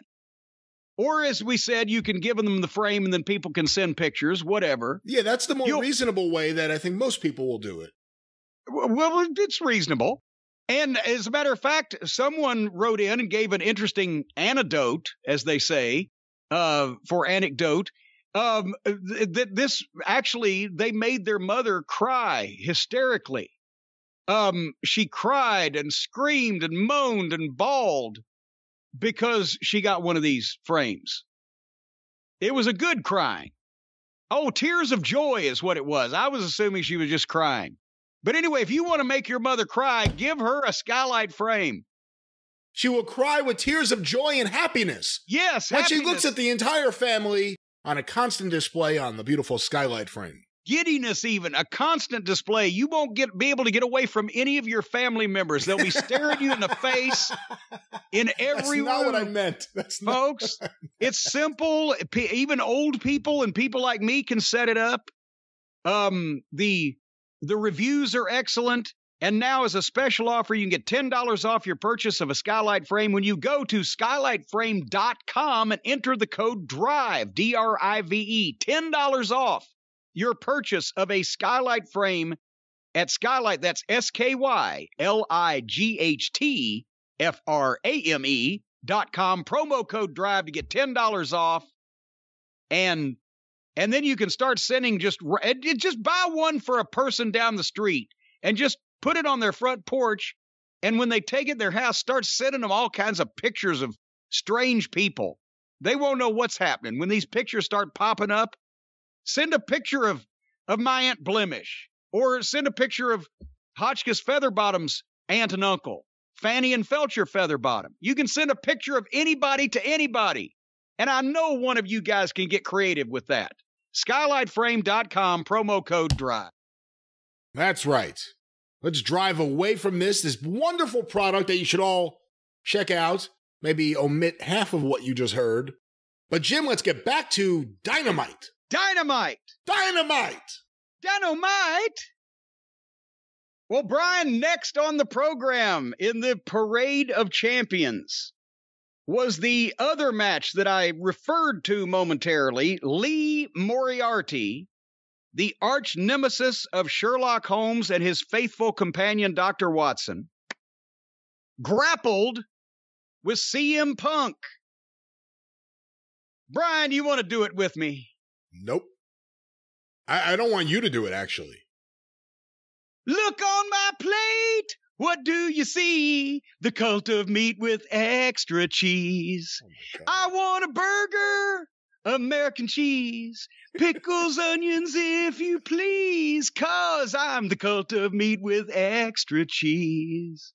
Like it good and greasy, fresh out the pan. I'm the cult of meat with extra cheese, the cult of meat with extra cheese, the cult of meat with extra cheese. Fried or broiled, the cow must die. The meat is done, the toppings fly. You won't have to ask me if I want some extra cheese. Now with tomato and bacon too. Not a drop of mustard there, you fool, 'cause I'm the cult of meat with extra cheese. On the bun, the mayo there, I'll eat it in my underwear. Oh, come on. Add a fried egg, that'll make it fine. You can tell that burger's mine. I need that burger, hand it to me, 'cause that's the one with meat and extra cheese. It's the one with meat and extra cheese. I always wonder what you do with your spare time, and now I have a better idea. I think the best line is, the cow must die. The cow must die. Roiled or fried?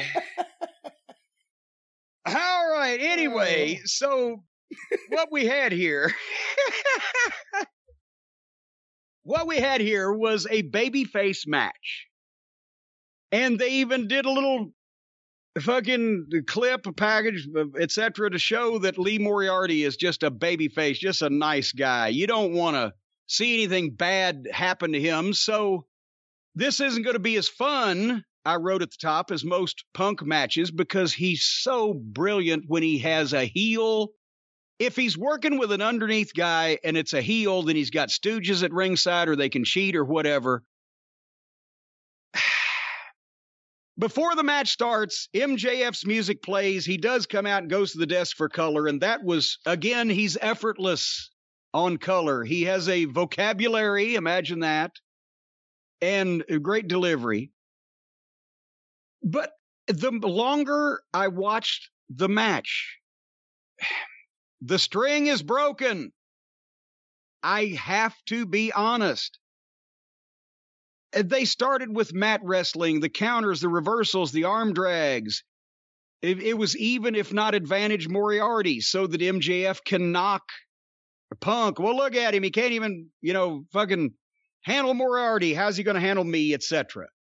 And that was fine, especially early in the match. And then Punk got a little more aggressive and took over clearly going into the break. But when they came back from the break, Moriarty's the one that had just hit a false finish. And then Punk missed a knee to the buckle, and he was getting the shit kicked out of him. And at that point, I'm saying I'm not enjoying Moriarty getting this much offense. There's a difference in telling the story so that, MJF can mock him a little bit, and then Punk comes back and cleans things up when he gets the opening.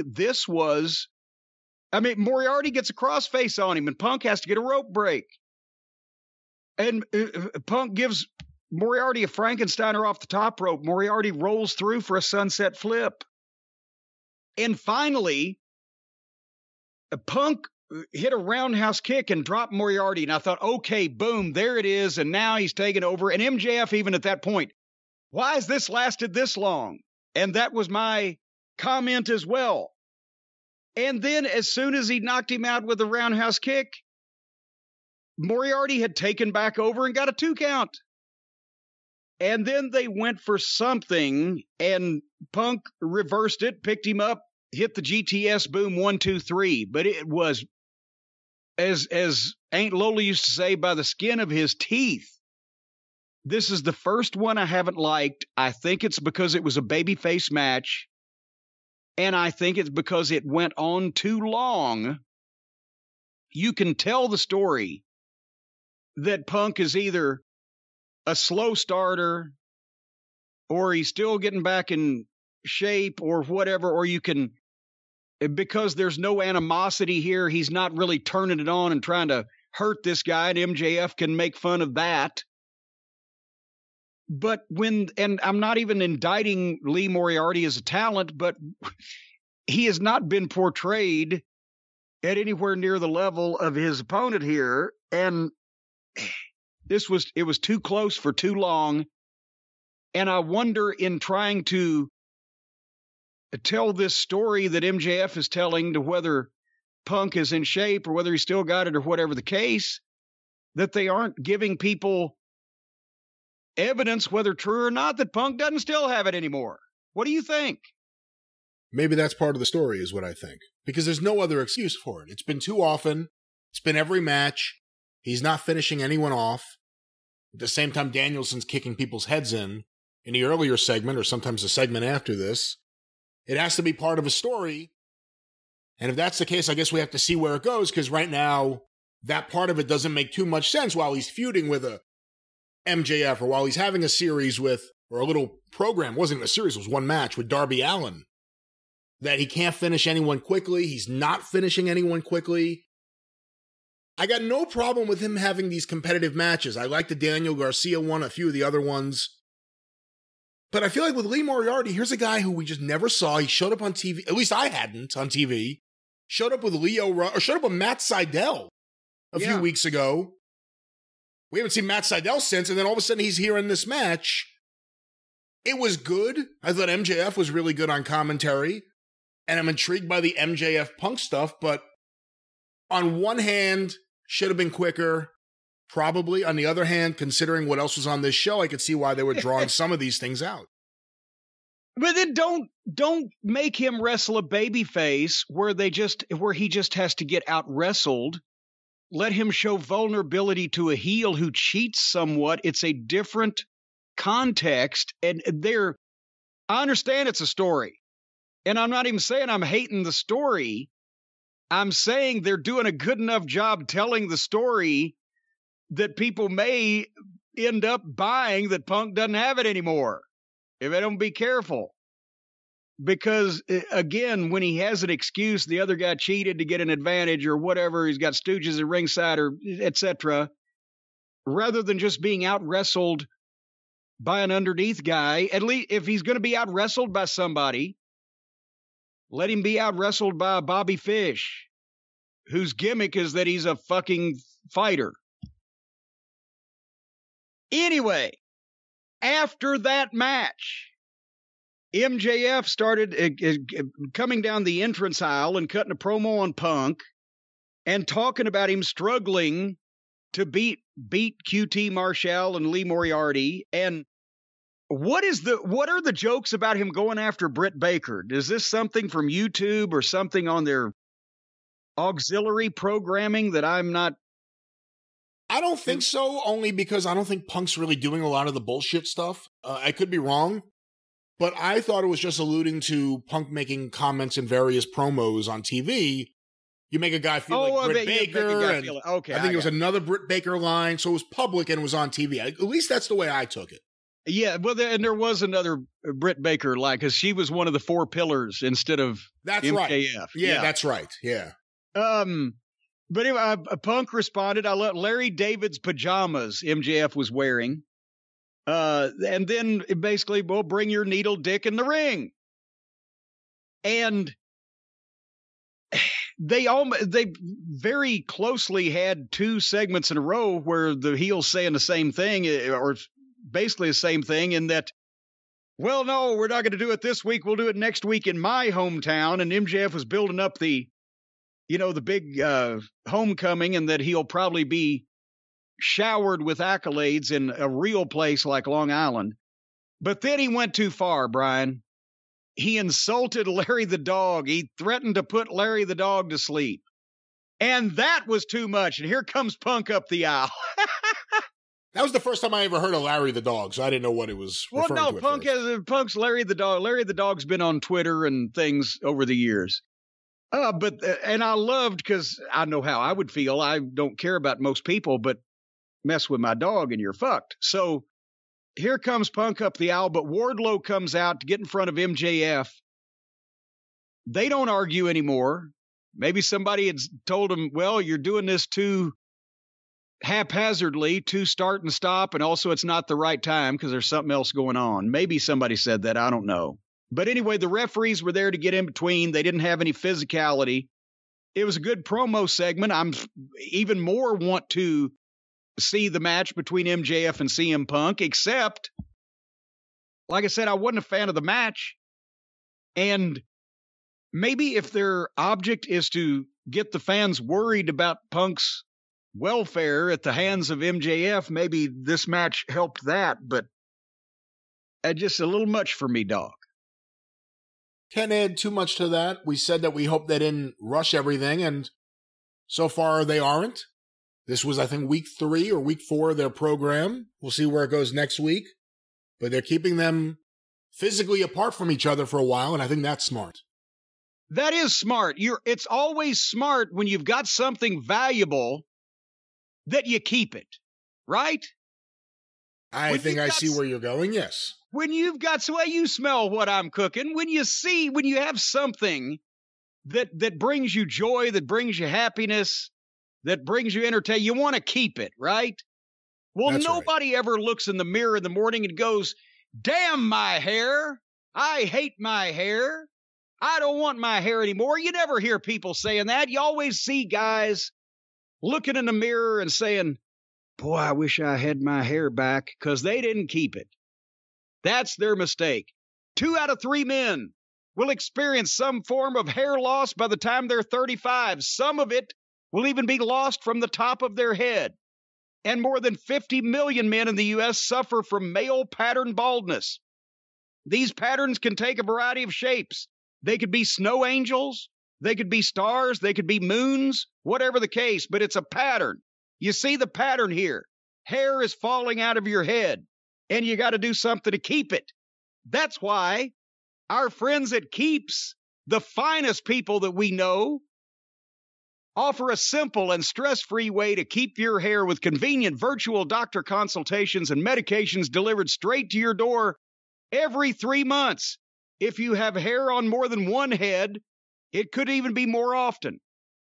Low-cost treatments start at just $10 a month because Keeps offers the generic versions of the only FDA-approved medications that prevent hair loss. Discreet packaging, proven results. Those are 2 things. Folks, right now, if you're ready to take action and prevent hair loss, go to keeps.com, KEEPS.com/JCE, and get your first month of treatment for free. They got more 5-star reviews than any of the competitors. They don't have competitors. The field is wide open. It's all theirs. They're the number one. Go to keeps.com/JCE. First month of treatment for free. Don't come at me next year all bald-headed, slick like an egg, and tell me that I didn't do anything to help you. If you can't take advantage of this, it's not my fault. Well, what else was the fault of Tony Khan this week on Dynamite? Well, I don't know. Let's see. Why am I screaming? All right. Oh, that's where Adam Cole made his entrance. But it was just for color. I gotta be honest with you. The NXT music was better for that entrance. Because It's like the WWE network that dubs in the bogus generic music over what was there before. You see him doing the same entrance that was so cool, and the music was there with the right place for the boom and the Adam Cole baby and the all the stuff, and everybody knew, and now they're doing it, but it don't sound the same with that music. Am I just being picky? Meh, I mean, maybe. To me, he's all entrance. Really, at this point. It's just people want to pop. People want to pop for his entrance. That's what it's all about. It's just they want to do the boom and they want to yell "baby" and then go to sleep. Well, because that's been the best thing he's done so far, because that's the only thing he can do to get away from his play friends. But anyway, Adam Cole made the entrance. He went to the desk for color, and whatever was going to happen next, here comes Pockets. And Cole goes over to Pockets on the entrance ramp, and they're facing off, and suddenly he gives Adam Cole the hand. And then here come the Hardley Boys out. And Pockets turns around and sees them and starts play kicking their shins. But then Cole drops down behind Pockets and nuts him, hits him in the balls. And then the Hardley Boys start giving play super kicks to and right as I was about to hit the fast forward, because I don't care what was supposed to go on here or whatever, here comes the Puddin' Gang, old Chucklefuck Taylor and Wheeler Yuta and the rest, and they made the save and the heels all ran away. Adam Cole was one of the best performers in the business in NXT. I looked forward to his matches and interviews, and now he's doing bad skits with jobbers and mascots. And Adam, I don't know why that you're not embarrassed to be doing what you're doing and interacting with these childish clowns, but you should be. You should be very embarrassed. He's completely wasted. They have completely wasted Adam Cole. And I just saw something that said that Kyle O'Reilly's not going to re-sign with NXT. And they've already got Fish. The only thing at this point, and they better hurry, because if they hurry up and were to reform the Undisputed Era, and this fan base would especially love it, that this group is in their swimming pool, that will probably be the only thing that can rehab poor Adam Cole from being seen as another one of these silly play fucking children. And they better do it quick, because every week that he's involved with this shit, it's almost impossible to take him seriously now. What'd you think? I probably should save some of my Adam Cole thoughts for his next match, just so you and I don't battle too much right now. But yeah, I guess at a minimum, you could say he's not doing it for me in AEW so far. The Young Bucks are ridiculous. They ruin every segment they're in. Bad acting. It's like they want to be on Raw in the 90s. Yeah. And that's not what I want out of a wrestler. I don't want that sort of stupidity. That's when their emotional development stunted. Yeah, and then, I'll say it right now. Adam Cole, you kill a lot of guys, and I think rightly so in some cases. In other cases, guys use it for their advantage, or to their advantage. You kill everyone for size. Adam Cole's the size of my fucking 12-year-old daughter. Adam Cole was smaller than Orange Cassidy. Adam Cole has great hair, but he has no muscle tone. It doesn't look like he lifts weights. I'm assuming he has to. I'm assuming he must. It doesn't look like he works out. So you have a very skinny, short guy, and now he's doing all this comedy shit. I'm over Adam Cole. Unless all of a sudden he does something really interesting and really great, and unless he's working with someone else his size. He's really small. I don't know why it's standing out more that he's small in AEW to me than it did him in NXT. I can tell you, because it's not only perception, it's the visual. I keep talking about the visual. Some guys can get away with shit and some guys can't. And some guys, it's the atmosphere, it's the context, it's the environment. When there was Cole, O'Reilly, Roderick Strong, Bobby Fish, none of them are big guys, but they look proportionate to everything, and they were all in various forms of some kind of shape. Yeah. Adams may be cardiovascular. And it was a good-looking group, and he was having matches with people who were at some level of his talent and also fairly near in size, unless it was a Keith Lee or whatever. But it just worked because they'd built it up. They were over. The people reacted to him like stars, the group, the individuals of the group, whatever. He comes in here, and immediately, instead of that group, he's surrounded by these fucking morons that they look like children and they act like children. And so now he's just another little guy playing with children.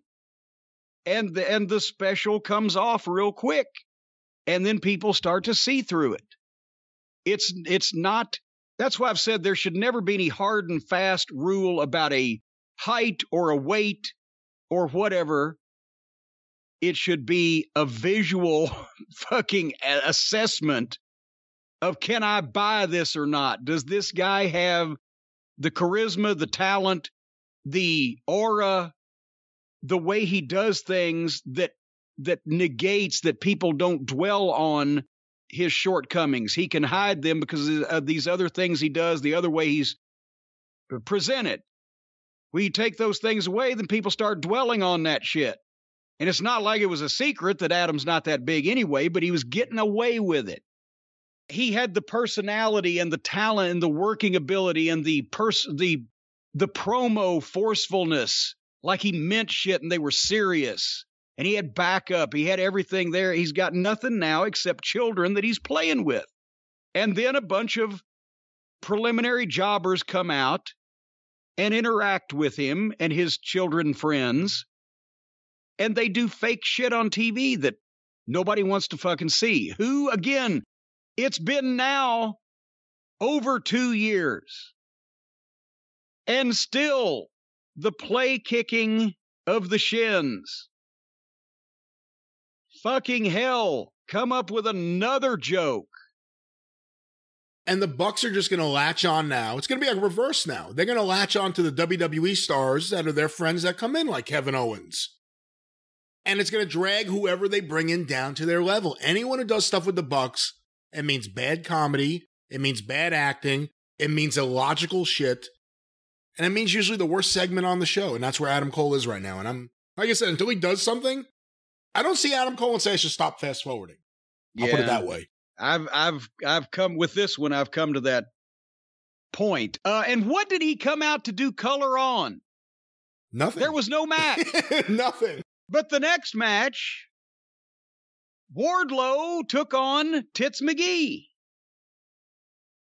I don't remember what this guy's name was, and exactly.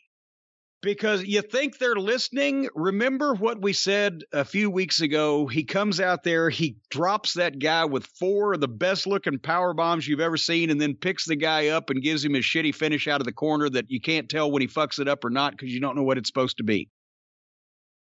Well, they switched that around and fixed it.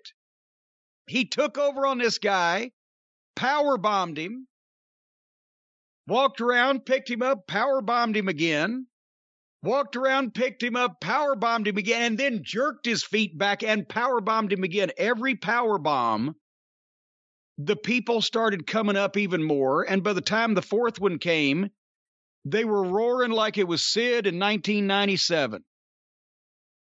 And then he pinned the guy after the 4th power bomb with his hand on the guy's throat. Boom, 1, 2, 3. And it was perfect. That's the way you get a guy like that over. It didn't take a lot of TV time. It was the best thing you could have done with him. After I've said that, Brian, do you remember how they then fucked that whole thing up? Was that when Shawn Spears came in with the chair? Yes.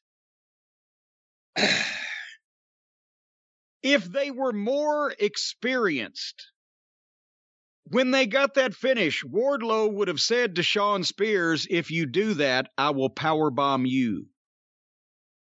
And that would have been taken out. Because it killed Wardlow's moment. As soon as he gets the 1, 2, 3, and the people had roared for him like he was Sid, and of course, I know it's a babyface reaction, but hey, this crowd, and at least you're getting somebody over, so take it, right? Sean Spears comes in, and this is a fucking job guy that just got beat in seconds. It's not heat. It's just stupid. You're just stepping on your fucking heel that you just spotlighted. The Spears rolls in with a chair and just starts Paul Bunyaning the job guy over and over with the chair to the point the back broke off and some other piece came off of it. Either they're getting discount chairs or it was gimmicked, because a metal chair don't come apart that easy. And it was stupid. And the people didn't react to it because they're like, what the fuck? And it stepped all over Wardlow, which was the most important thing. They've done something right for the guy. They get him over, they get his hand up, and here comes Spears to allegedly take all of his heat, but actually it just was fucking stupid, and the chair was distracting because it was falling into pieces. Elementary grammar school mistake. There was no call for Spears to do it. Spears could have got more heat by coming in, unfolding the chair, sitting down next to the guy and propping his feet up on him. And then he would have gotten some Weasley heat and Wardlow would have got the monster heat. As it was, it just conflicted. What'd you think? Love the match. Love the power bombs. That's exactly the reaction I thought it would get. I remember Sid. The Spears stuff didn't offend me as much as it did you, but everything you just said made sense, and it makes me think about it a little differently. They're trying to get over that he's an idiot and a maniac with a chair, and that Wardlow, although a monster, I don't know if you want to say he has a heart, but thinks twice about activity like that. He gave Spears a little look. They're still teasing the Wardlow MJF dissension. It goes on and off for 2+ years where they tease it. Now they're teasing that he gets a little upset at the guy that for some reason is now at ringside with him. I guess they're still in the Pinnacle. That's still a thing. I could do without Spears overall, but I'm not going to go crazy about that. I'm happy they gave Wardlow a squash match. You know what? He wrestled someone. I don't remember the guy's name. And I want to see more Wardlow. And you shouldn't. And I want to see more Wardlow. So yes, it did exactly what it should. Some people should not be remembered. They should serve their purpose and then go quietly away. All right, but I remember what came next. Tony Schiavone. Again, Tony gets around. I hope they got him a souped-up 8-horsepower scooter or something. But he was with Penthouse and Pac and Alex, because apparently now Felix is hurt, or it's a cover story for he couldn't make it, travel, or whatever. Visa issues. Is it a visa? Okay. Oh, they're the tag team champions. They just can't come in the country. Wow. Maybe they should find some tag team champions that live in North Carolina so they can get around. Maybe some who live in Delaware. Maybe the folks in North Carolina and the folks in Delaware could fight about it for a little while. We could love some tag team wrestling again for the first time in 30 years. But anyway, I'll sign up for that.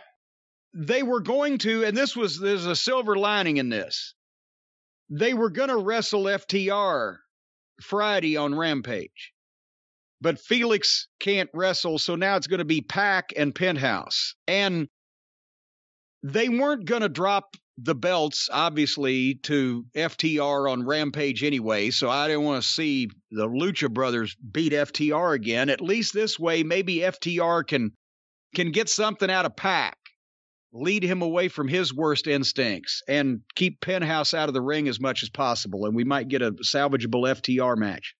But Pac has an eye patch on from getting misted from Malachi Black. Did you miss the mist?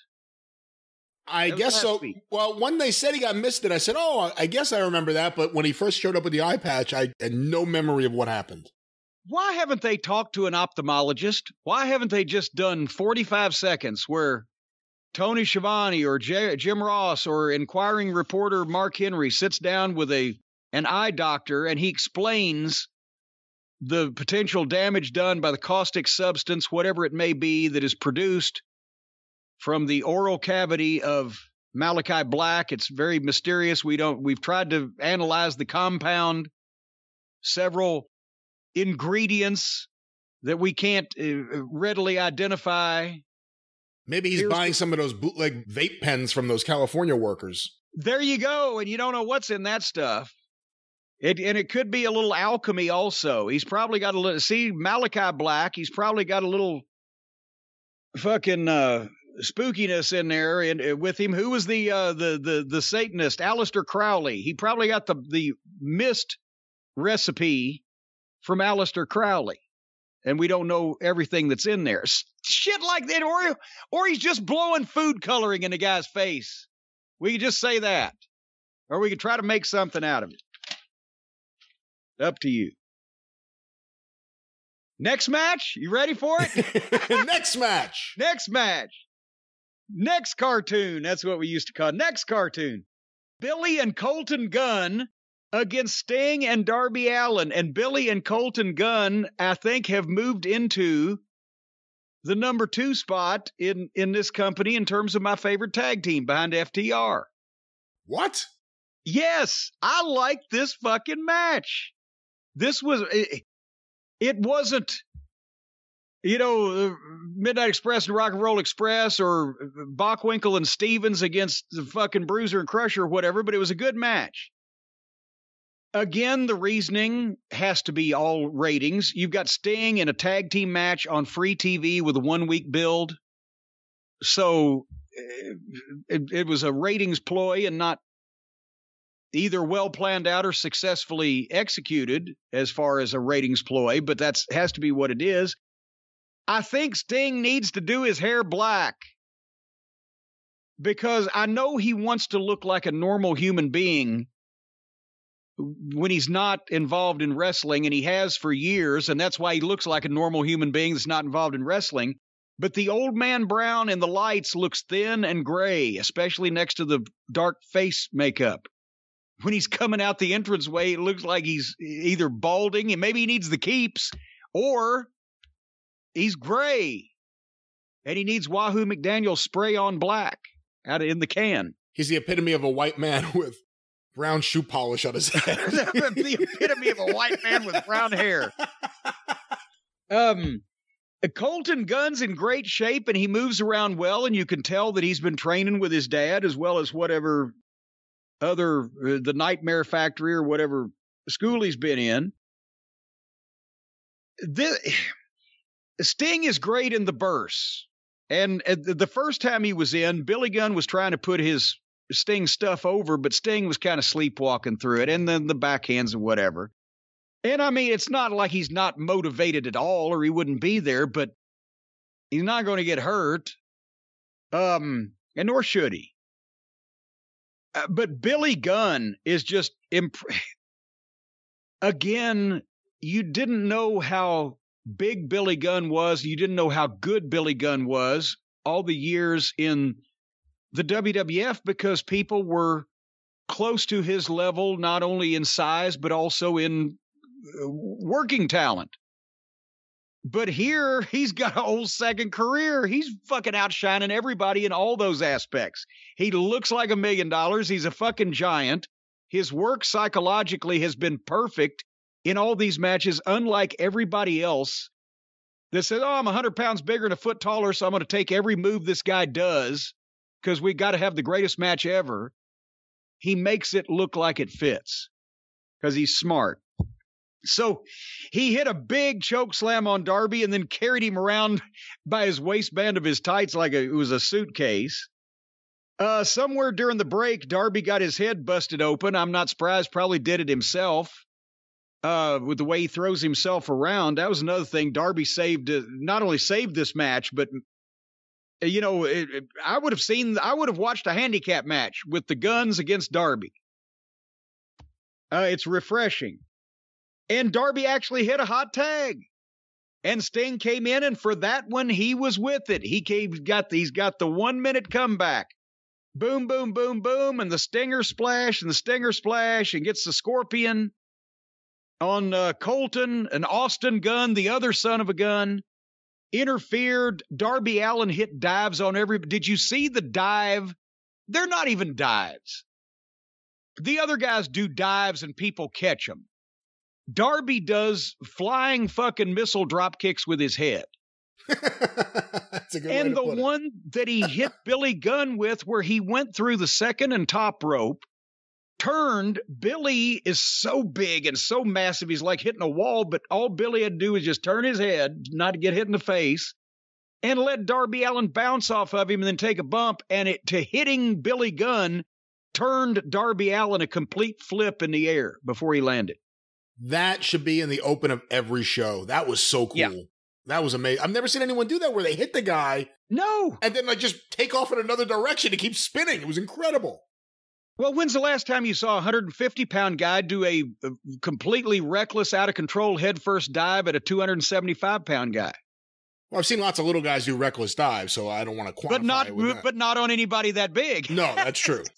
Yeah, and no one does it like Darby. You said it before. Darby, his dives look like they could legitimately hurt someone, and they're the best in AEW.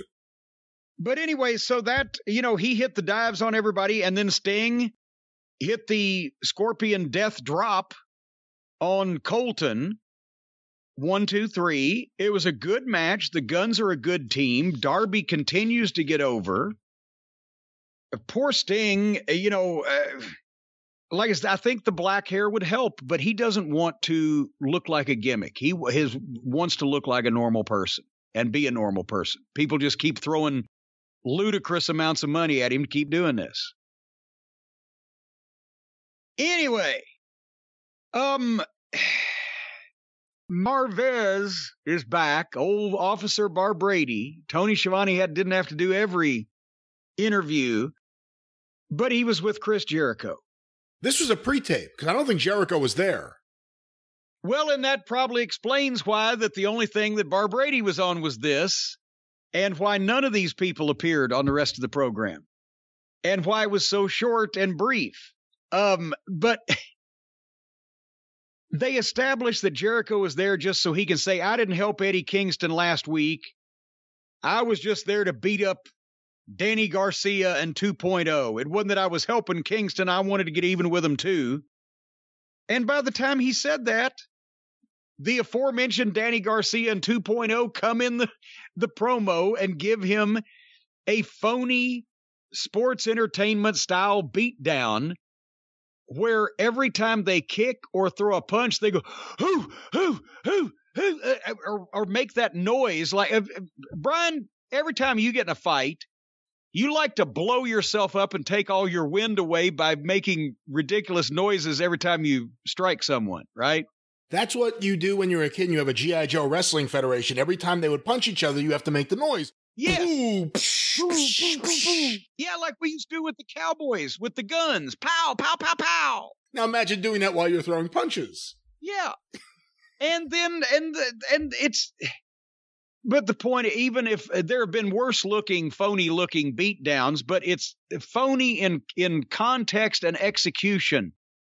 The very 2 people or 3 people that he's talking about come in within 10 seconds of their names being mentioned, and they all jump on him and beat him down in the backstage interview. And it's over in 60 seconds, and they walk off, and there's never any repercussions, and nobody's ever fined, and nobody's ever arrested or walked out in handcuffs or whatever. But the point is, it happens on every wrestling program, a minimum of what, 3 times a show? 4 times a show. Yeah. Everybody gets beat up in it's fucking, can't they just quit? Can't they just quit doing it every 2 segments? Because nobody cares anymore. They don't even remember it now. They can't remember which backstage beatdown in that particular program took place. They just know it's all phony and meant to attempt to elicit some kind of reaction from them that they want to see these people fight more. Well, if I saw that fight and that fight was the best I was going to get, I don't want to see what I've already seen, much less more. It's always Marvez. It's never Schiavone. Maybe Marvez is behind it all. He's setting up everyone to get attacked. Putting them in the right place, right? Leading a lamb to slaughter. Hey, you saw after last week when we talked about it, everyone else came to the same conclusion. I mean, everyone's hip to it now. Jericho's just trying to jump on the Eddie Kingston bandwagon like he's done to everyone else. Right? Yes. It's obvious at this point because it just seems like now that there's a pattern. right? It went from our little dog Pockets to MJF, now to Eddie Kingston. Whoever is getting the buzz or the talk or the whatever, suddenly they're inseminated with Jericho.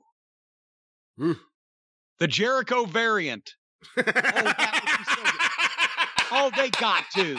Oh, that's funny. They've got to. There's got to be a Jericho variant. There's been a Delta variant, an Omicron variant. They gotta do a Jericho variant. That would be perfect. And they could call it Jerichovid. But I wonder, Brian, to be quite honest with you, I wonder, Jericho's not getting any younger. Oh, no. And there was Daniel Garcia in 2.0. Those strapping young boys, and they're still in their 20s, and they're kicking on him and beating on him and doing a Tennessee two-step on his head and raising knots on his noggin faster than he can rub them. I bet you at his advanced age and the way he's not taking care of himself physically, that Chris Jericho, after that assault, I bet he was sore over his entire body. He was sore and worn out. And his muscles and his legs and his lower back hurt and his neck probably hurt and his feet hurt and all kinds of things hurt. Don't you think? I'm pretty sure he gets sore just in the middle of the night waking up to go get some bonbons. Well, there you go. And I have it on good authority that he got a concussion last week when he got up in the middle of the night to get a drink of water because the lid fell on his head. But folks, right now, if you're sore, if you've got body pain, soreness, or tenderness, or you're leaning around gingerly as you walk, then you need to talk to the fine folks at Home Medics. Home Medics, we've talked about them before, they have something for everybody, for every body part, whether you're not able to work out, whether your pain is caused from an annoying co-host on the program that just is a pain in your ass, or whether you got a bad back from carrying packages to the post office or being beat up in the back of wrestling arenas, then the folks at Home Medics have something. They got a whole line of massage products, from a massage gun with built-in hot and cold technology, a massage cushion that you can lie down or sit up on depending on your therapeutic needs, you Rudy Poot therapy ass. They've got a 3-in-1 foot massager. The vibration on that is so powerful, it loosens the muscles in your legs and lower back. We do have a physician standing by to reattach those muscles if they do come completely loose. But folks, I'll tell you, the vibration is incredible. I lost 3 fillings in my teeth, and the nails came out of my floorboards when I stuck this thing. But I'll tell you what, it makes your feet feel good. It squeezes them and massages them and heats them up and does the whole. You stick your feet in the thing, and it don't run in this. Now, you can't run in this foot massager. Nobody would do that. Why would you even suggest that? And don't go swimming in the foot massager either. Besides the fact that it plugs in and it's electric, and that'd be a problem. This thing is a heavy-duty foot massager, and it would be like having your feet in a thing of cement, like they do up there where, in Long Island and over in Jersey with all the wise guys. If you jumped off a bridge with this Home Medics foot massager on your feet, holy shit, you'd sink like a rock. So don't do that. But if your feet are sore and you're just sitting around the house and you want something that massages them and heats them up and makes them feel better, this thing is fantastic. It's got 2 holes, and you put each one of your feet in there. Hotchkiss is getting a special one made because he needs 3 holes, but you just stick your feet in there, or that massage cushion. You can put it in your chair and sit on it. You can lay down and sit on it. As a matter of fact, I turned over. I wanted a facial massage, and this thing's so powerful, it spread my nose all the way over my face.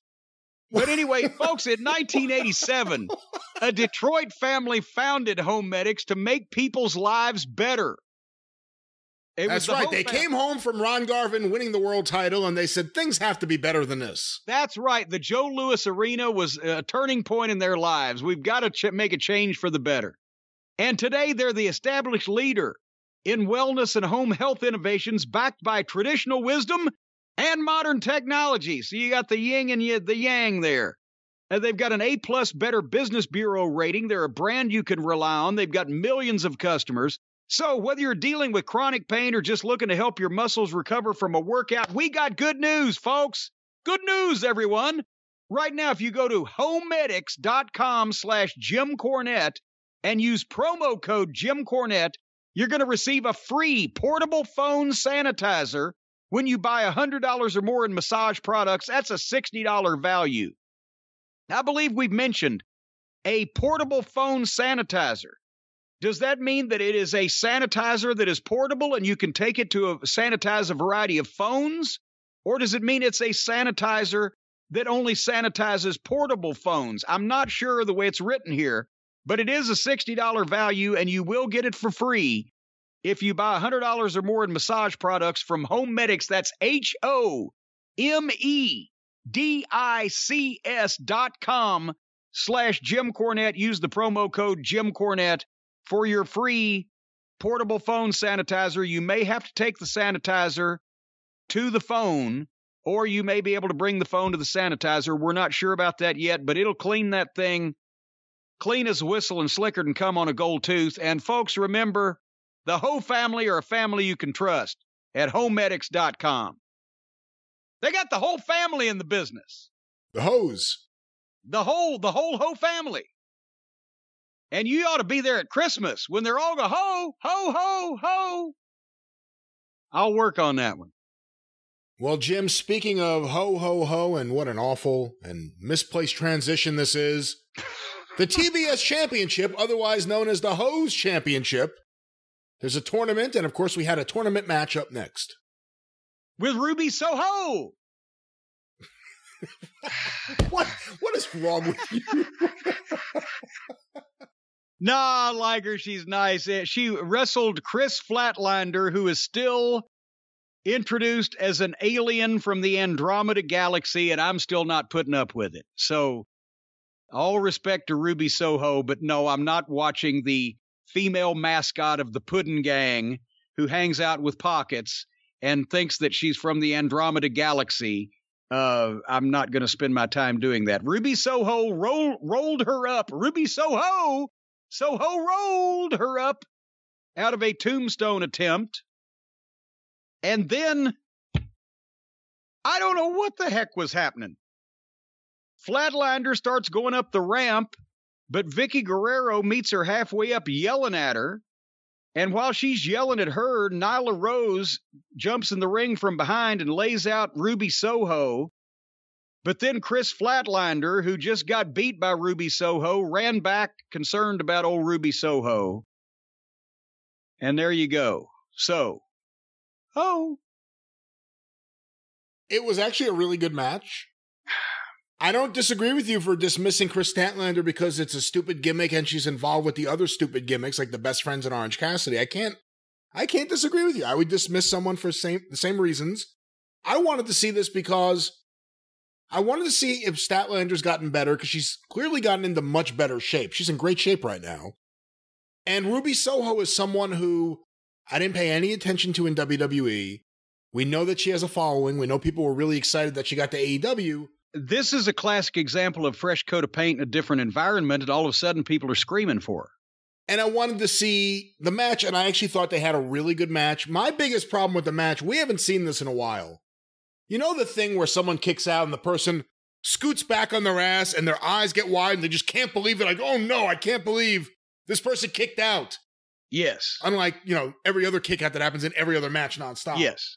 Ruby Soho did it, and it was the most ridiculous facial expressions of anyone doing it ever.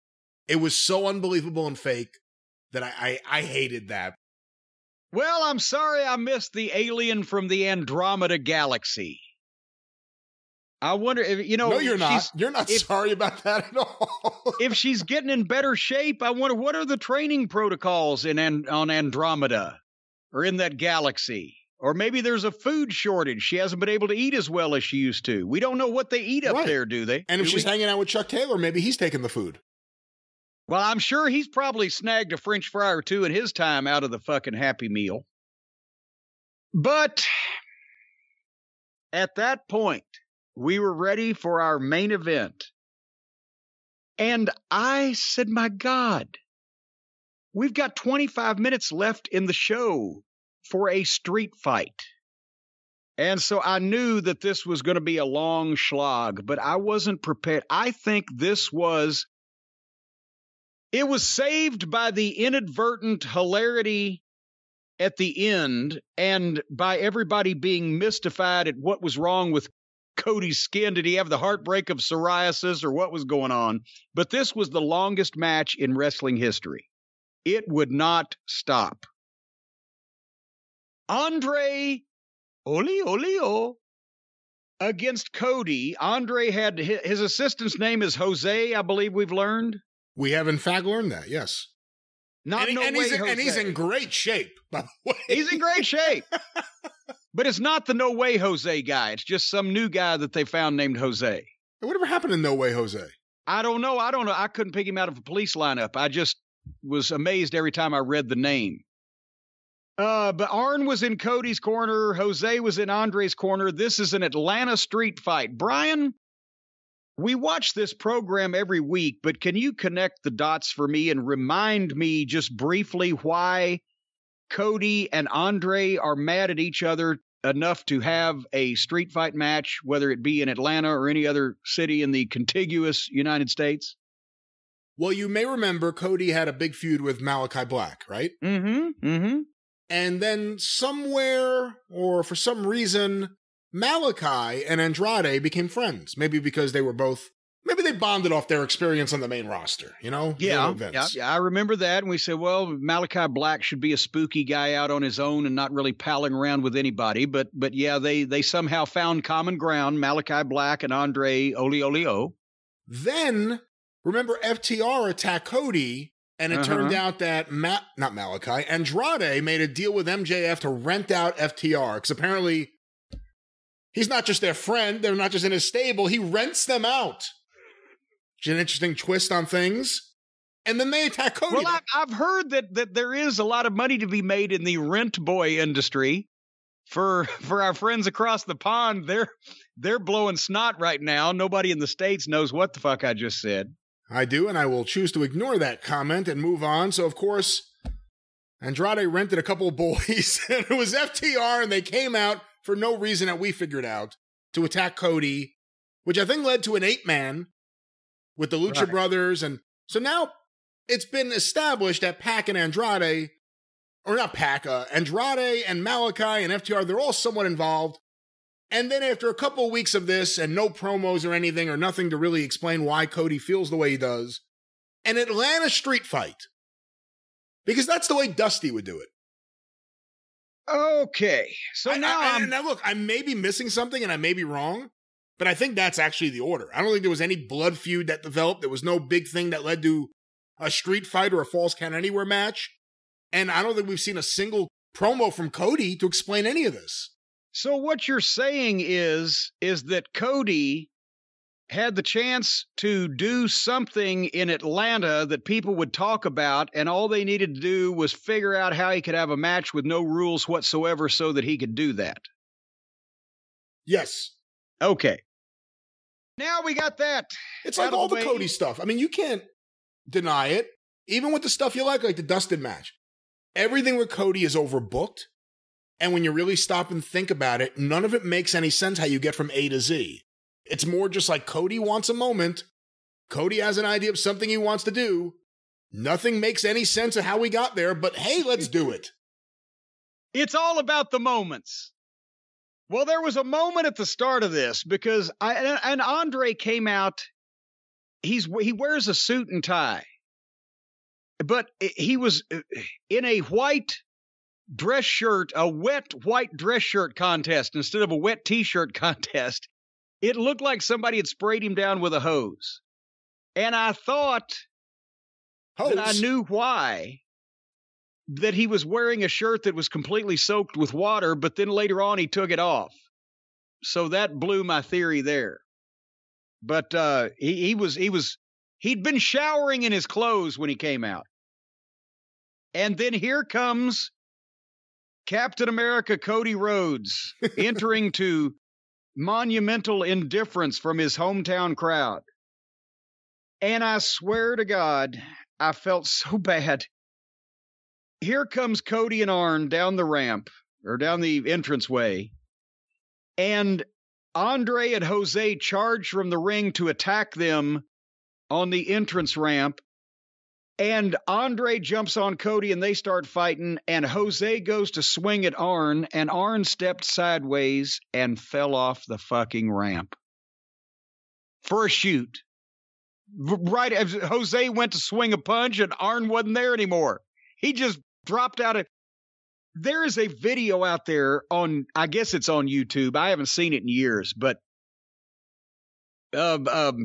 Kelsey Grammer, played Dr. Fraser Crane, is hosting some kind of award thing or charity thing or whatever, and he's talking on the microphone, a very introspective moment, and he's walking around the stage while he's pitching this charity or whatever, and then suddenly he just falls off the stage, just drops out of sight of the camera.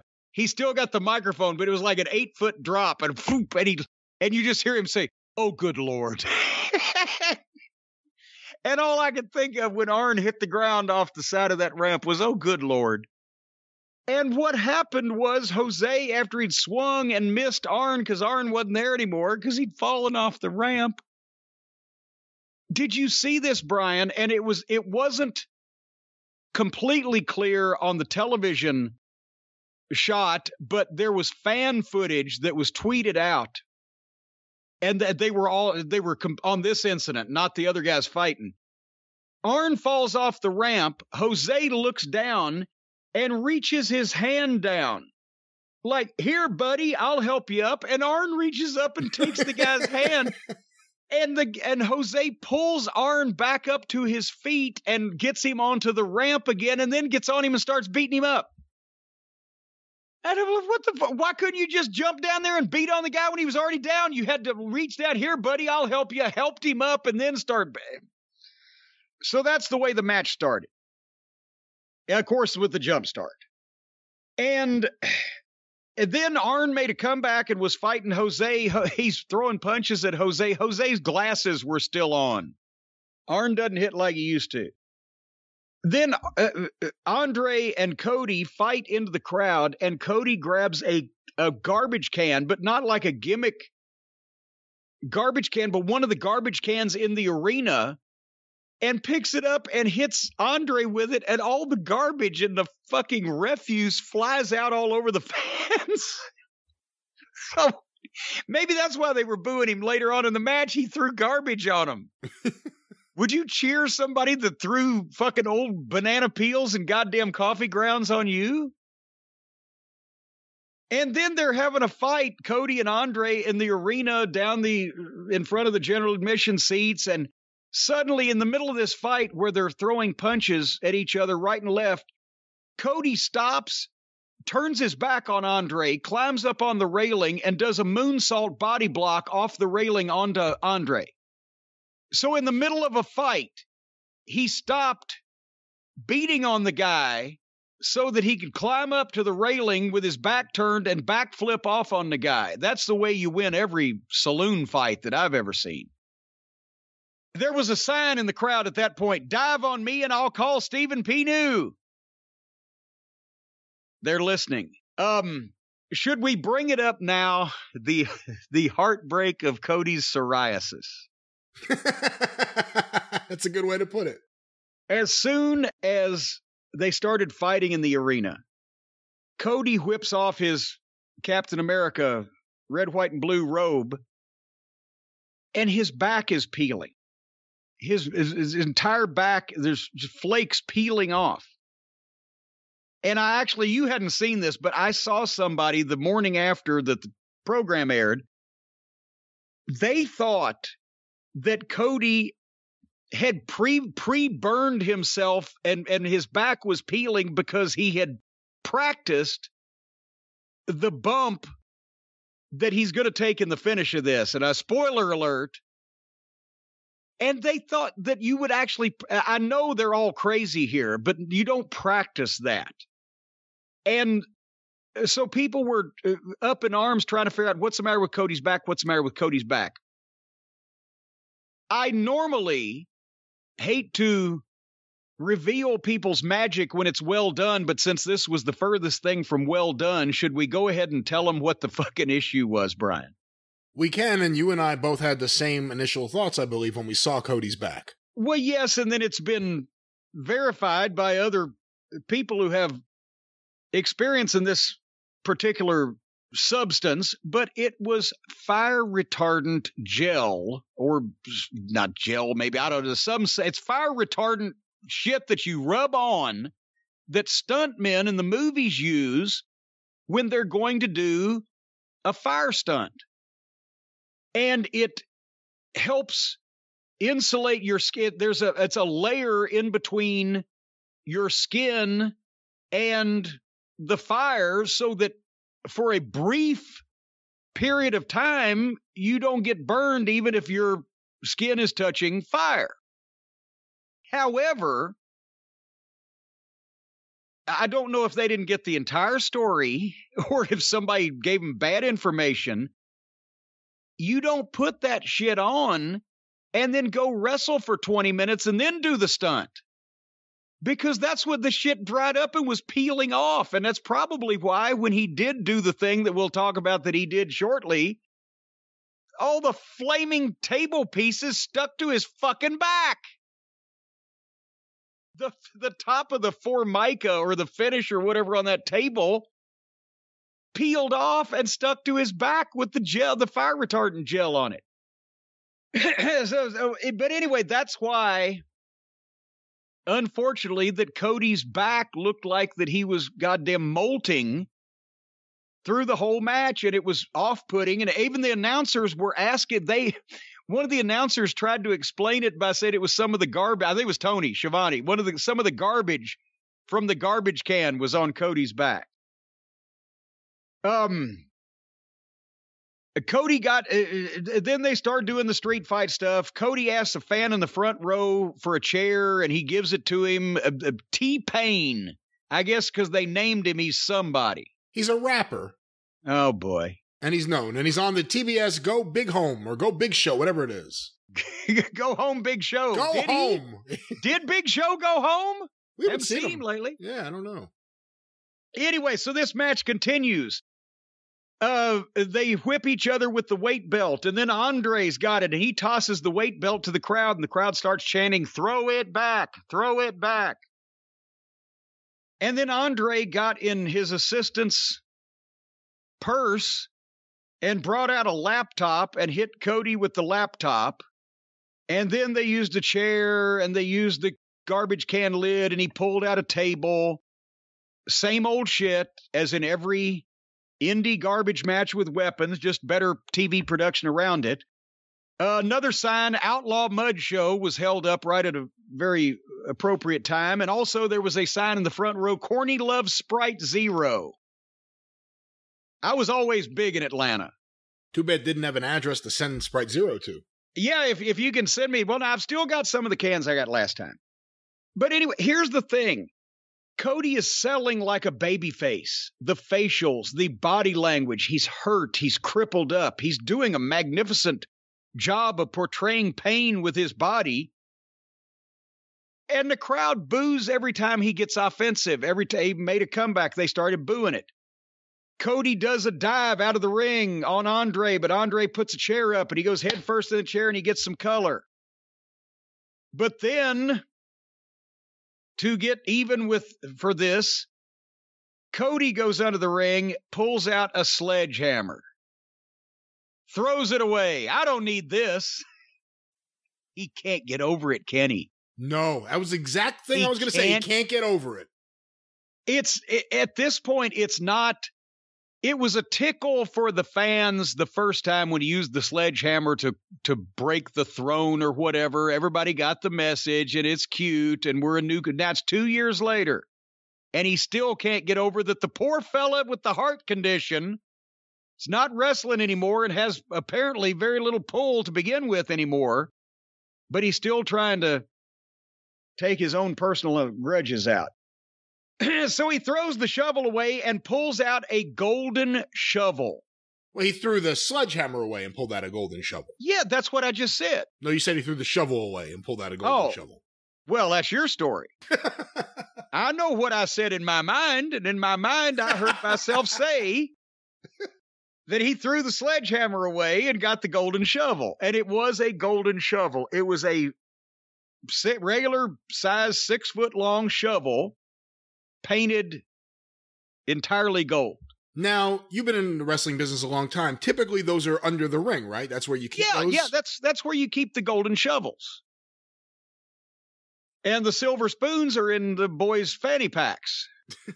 But so he gets a golden shovel and he hits Jose in the head with it. And that didn't look comfortable. And then Andre jumps up to the top rope and he's going to flip dive or whatever the fuck off the top over the ring post onto Cody on the floor. But when he got up the top, he bobbled, he nearly fell. So that was a little dodgy. Andre pulled out a table and threw it in the ring and got the legs hung on it. And then the announcers, including Taz, who's an expert, spent a lot of time trying to tell Andre, even though he couldn't hear, how the fuck he was doing it wrong because he couldn't get the idea to turn the table over so the legs wouldn't get caught on the ropes. But then he sets it up so it looks like he meant to do it that way anyway and leaned it up and then hip-tossed Cody through the table. And then Andre immediately goes out and gets another table and puts it in the ring the same way where the legs get stuck on the rope, but he gets it in. I think the referee helped him. And then Cody grabbed the other end of it and like they were trying to jockey for position over it, but in actuality helped his opponent set the table in the right place, what they thought was the right place. And at this point, I came up, before we go into this finish, I came up with a disturbing thought, possibly an idea, a burst of inspiration. Eureka! Is Cody Rhodes trying to do every trick in the book at all of them? He's doing all of them to be a babyface, and it's just not working? Or is he purposely doing every trick in the book to be a babyface, but also purposely having them go horribly awry to make himself a heel on purpose without letting us know that he's trying to make himself a heel? What do you think? There's been a lot of theories. I just don't think Cody's very bright, and I also don't think he has a lot of wrestling. I don't think he has any wrestling instincts, to be quite honest with you. I don't think he can go out there and do something without overthinking it, consulting with people. There's nothing that feels organic or real with Cody Rhodes. So you would have to believe that Cody sat down and came up with this amazing idea. And quite frankly, if you believe that, why wouldn't you believe that he's been doing that since the beginning? When he was supposed to be a babyface acting like Ric Flair. The fuck's he been since the very beginning? Now I think Cody's lost the plot.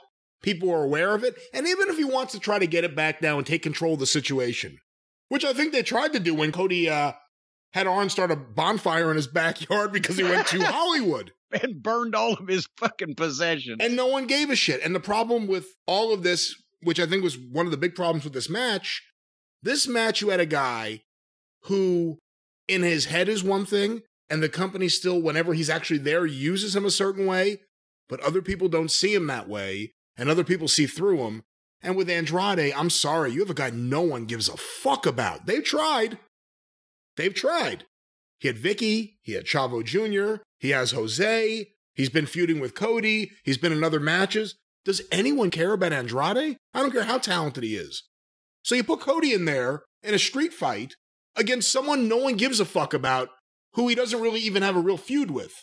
This whole thing was poorly done, and with poor instincts, he wanted to create a moment with the flaming table. He didn't want to do something that fits the match or something that made any sense. It was just all about Cody, and I'm sure that'll be episode 1 or one of the episodes of season 2 of the fucking dumb reality show, which I can't wait for. I'm going to be honest. They are the best comedy team in wrestling. They are the two of the funniest people on the planet, Cody and Brandy. I can't wait for season 2, and that's what this is all about. 30 minutes on Cody's big flaming table moment. I can see it now as the debut episode of the next season, and how that he risked his life for his art, and everyone was dumbfounded and awestruck. Actually, they were probably dumbstruck and awefounded. But you've given away the big spoiler. Andre pulls out another table. As we mentioned, he's trying to get it in. He and Cody set it up together. Then he puts Cody on the table. Then he goes to the top, but Cody gets off and catches him and goes to superplex him. But Andre blocks that and knocks Cody back down. But Cody reaches up and splits Andre's legs out and nuts him on the top rope as he's going to go moonsault off onto Cody. So Andre is sitting facing away from the ring, straddling the top turnbuckle. Cody climbs up like he's going to back suplex him through the table. And then suddenly, here comes somebody all dressed in sweatpants and a hoodie and a mask, and they stand up and drop the mask, and it's Brandy. Brandy's back.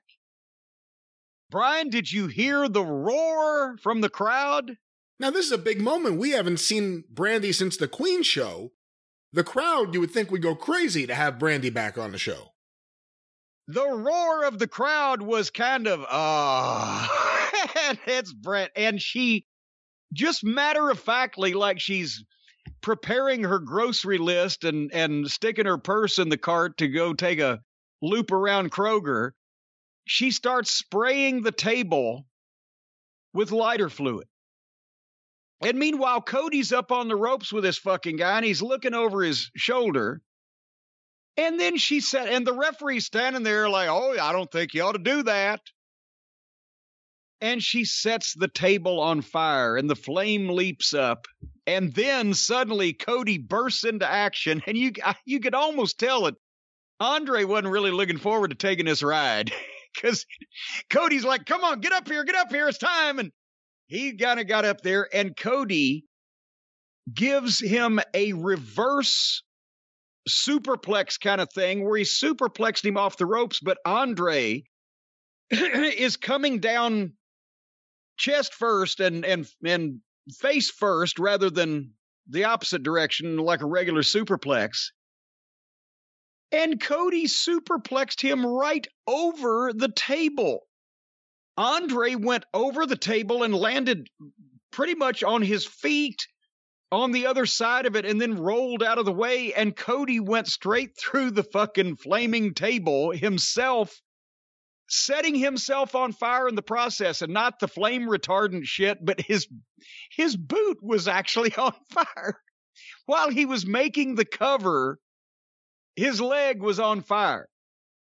So, the finishing move of this match was that Cody threw his opponent off the top rope over the flaming table to the safety of the middle of the ring, while he himself crashed directly through the flaming table, getting pieces of the flaming table stuck to his back and setting himself on fire. And then he rolled over and pinned the guy that was unscathed. 1, 2, 3. And while that was happening, Brandy had an expression on her face that alternated between you believe that she actually thinks that the people were happy to see her back and that she had done something constructive, and at the same time she's looking at her husband with burnt pieces of fucking formica stuck to his back going, I don't think that was supposed to happen like that. Yeah, she lit her husband on fire on national TV. That doesn't usually happen. When you go to a barn or a manure field to watch the garbage death match wrestling, you see two fat bald guys in sweatpants hitting each other with light tubes and setting each other on fire. You expect to see that. And all 100 or so of the fat bald guys that pay to get in to see it expect it too. But on national television, and not even just a national cable network, but a Turner network, one of the big ones, not just C-SPAN. You expect professional wrestling by professionals, not garbage deathmatch wrestling. There should be a higher standard here.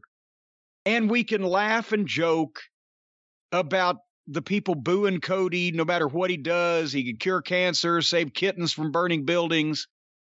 That's funny, yes. But all this match on a real television network does, besides encouraging the aspiring fat fuck deathmatch wrestlers, is all this match does is to make wrestling as a business or a sport and everybody in it as individuals look like blithering fucking idiots.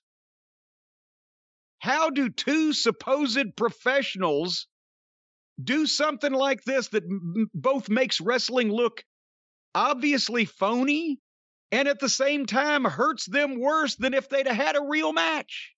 And nobody cared. And the rating was down. And Cody got set on fire. All this does, that's why, again, the garbage deathmatch wrestlers do shit like this because they have no talent and no brains. And they have no hope in life of ever getting either. And they've got no money and no jobs and they don't get laid. So they do this to make people look at them for some reason. Those are not the kind of people that get hired to be on real television for real companies. And say what you want about Cody or Andre, neither one of them has to do this shit. They're not two fucking fat tattooed guys with nose rings in a fucking barn.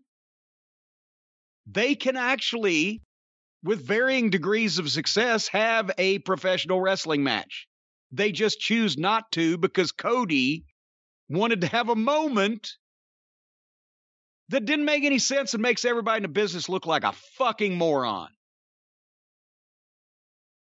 So, I can't, a good match is one thing, a bad match is one thing, but just this level of unprofessionalism and stupidity, and it encourages all the non-talent, aspiring garbage deathmatch fucks.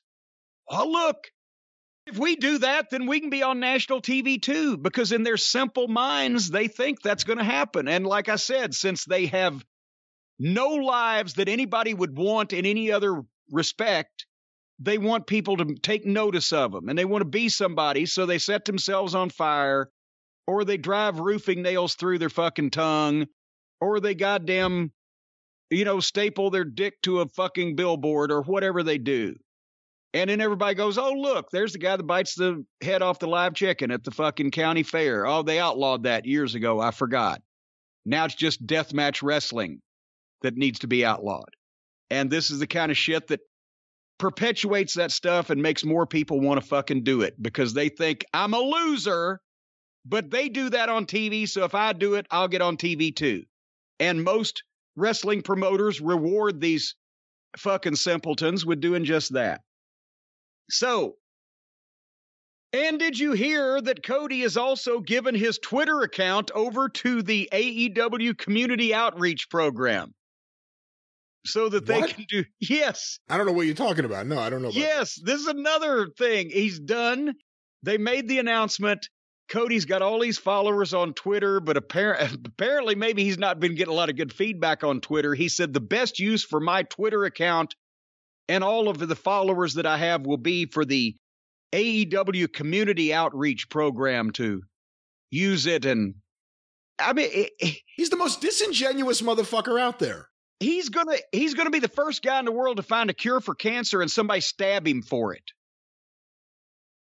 Because he's ridiculous and it's all pretentious and everyone knows it. Everyone knows it. The wrestlers know it. The fans now know it.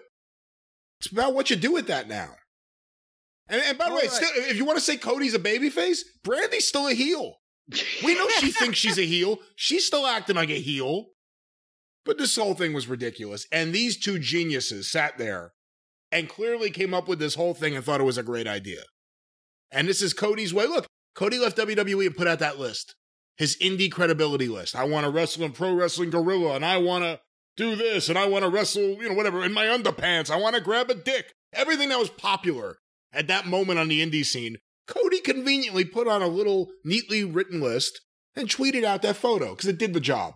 It made people think that he actually was trying to incorporate himself with what was genuinely happening, as opposed to he's trying to jump onto it because other than that, he's going to have no career in wrestling.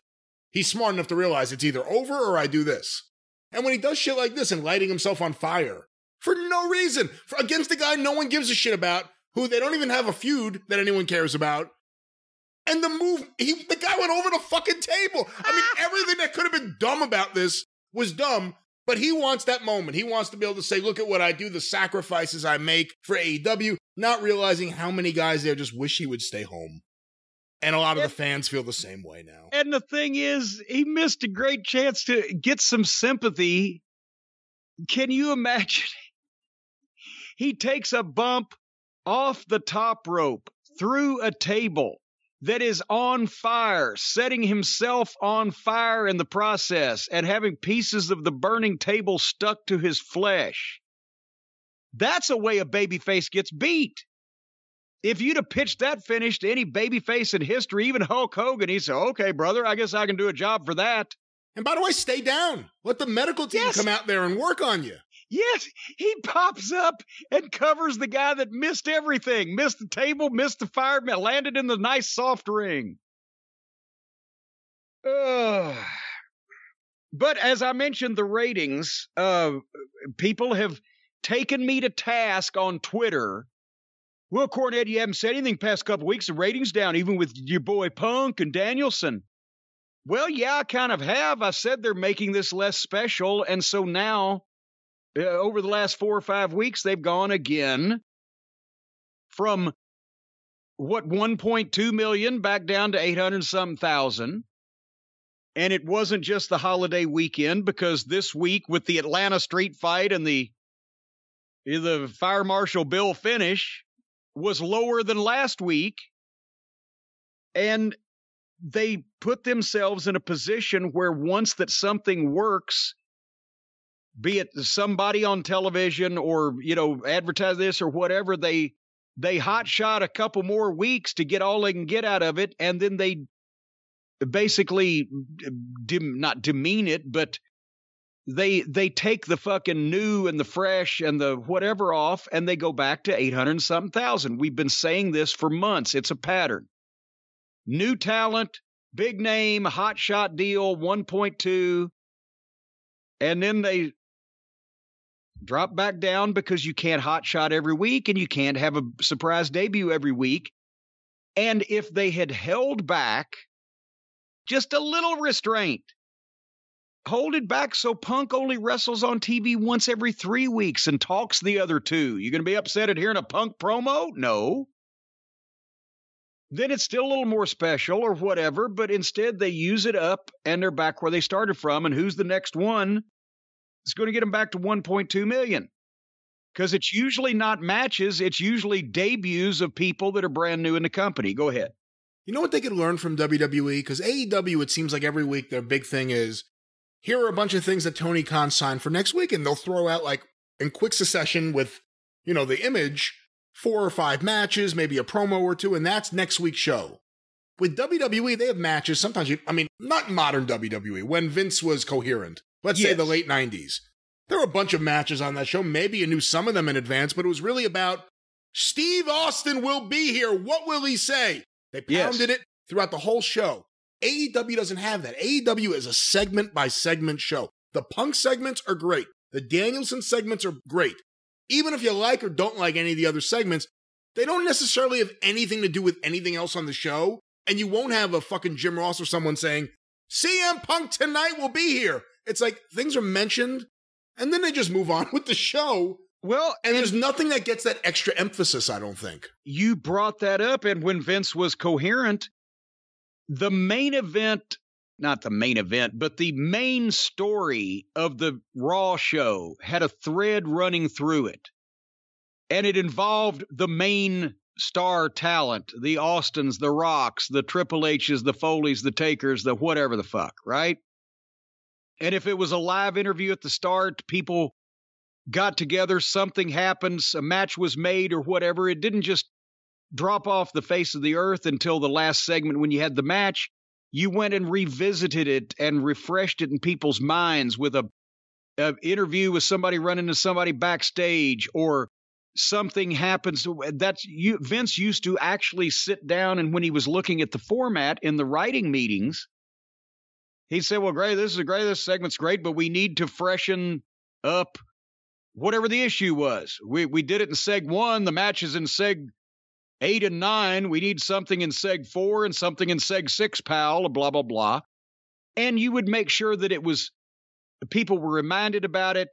Some other development took place, something pertinent was said, and so it ran through the program. There was a common thread. And like you said, some segments are good, some segments are awful, some segments are just there, but they stand alone in the body of the program. And I think it's because Tony Khan, as the Booker of the Year, let's face it, he's writing shit down that he would get a tickle out of seeing, and then he's giving it to the talent, and then they're doing what they can do to make it palatable. That's why the talented guys, their segments are great, and the fucking outlaw goofs, their segments are shit because they don't know any better. And they're not having somebody explain to them not just who they're supposed to be wrestling or who's supposed to win or what they're supposed to say, but how and how long and why and etc.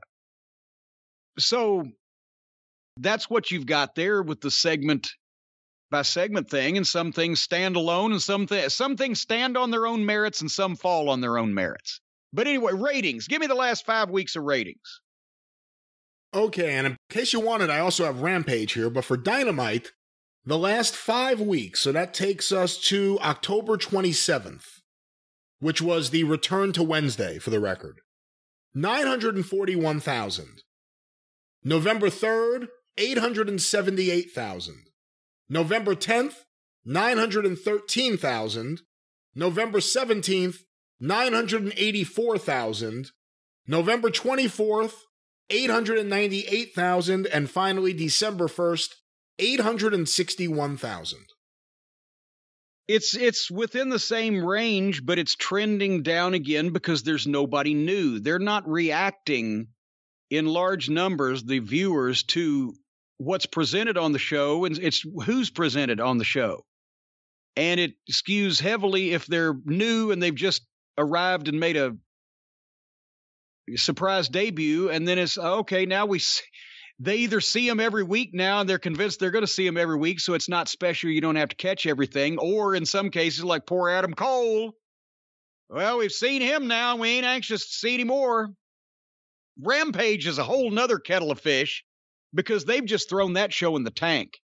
They've made that, and we've been talking about this for several weeks. They know people will watch it because 1.2 million people watched it for Punk to make his debut. And then they gave him a bunch of the Hardy Family Office and the Puddin' Gang and goofy matches that made no sense and the girls' tournament. And last week, I think they were down to 400 and something thousand, which is the lowest ever. That's what I was going to say. August 20th, the second episode, CM Punk's debut. The first episode the week before did 740,000. Week 2 did 1.129 million for CM Punk. The week after, 722. November 26, last week's Rampage, 431,000. And that was the Friday after Thanksgiving. Yeah. And I've been in the wrestling business and the TV business for a long time, and that's Thanksgiving weekend is not good for your viewership. But it didn't knock half of the entire fucking audience off. That's just people going, well, they've just fucking shit the bed on this show. It's Friday night at 10 p.m. You have to give people a reason to watch it live. And then if they're not going to watch it live, you have to give them a reason to DVR it. And when Punk's on, you have a reason. Although there have been weeks that Punk was on for a 10-second promo. And quite frankly, you probably shouldn't waste Punk on the fucking Friday night 10 p.m. show. Well, Shouldn't waste Punk there. We shouldn't waste MJF there. Shouldn't waste Bryan Danielson there. No. Because then it's a self-fulfilling prophecy.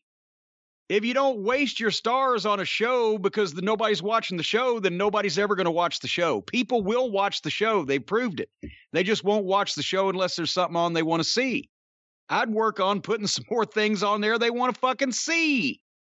And it doesn't have to be, again, Bryan Danielson and CM Punk wrestling jobbers. And it doesn't have to be all main events, but it could certainly be more interesting personalities interacting with a higher level of talent there to put them over, and let the guys who are wordsmiths do their promos and come up with a way to magazine format or package the week in AEW with a lot of exciting highlights and some fresh comments. So you get a fucking 8 or 10 minute segment in there that brings people up to date on everything and moves quickly and has star power in it. It just doesn't mean put all the guys you don't have time for on Wednesday that nobody gives a shit about on the program. Or you can just give up. They got to do something. What they've done. They got to do something because pretty soon Rampage's ratings are going to match Rhodes to the Top. Maybe they could do a cross promotion. Rampage and Ricky Rhodes. That would be interesting if they could take an outside show like Rhodes to the Top and do a cross promotion, maybe get that Cody Rhodes character on the wrestling show. That might be interesting. Well, I'll guarantee you, before we move on here, I know one thing that they can do to get viewers. They probably set their all-time viewing record. Have another street fight and set Brandy on fire. They can sell VHS tapes of that. You'd have to announce that in advance to really capitalize on the desires of the fans. That would be the advertising for a month. I don't even know if I'd do it on free TV. I might make it pay-per-view. We are going to set Brandy Rhodes on fire. People would be fighting to get tickets.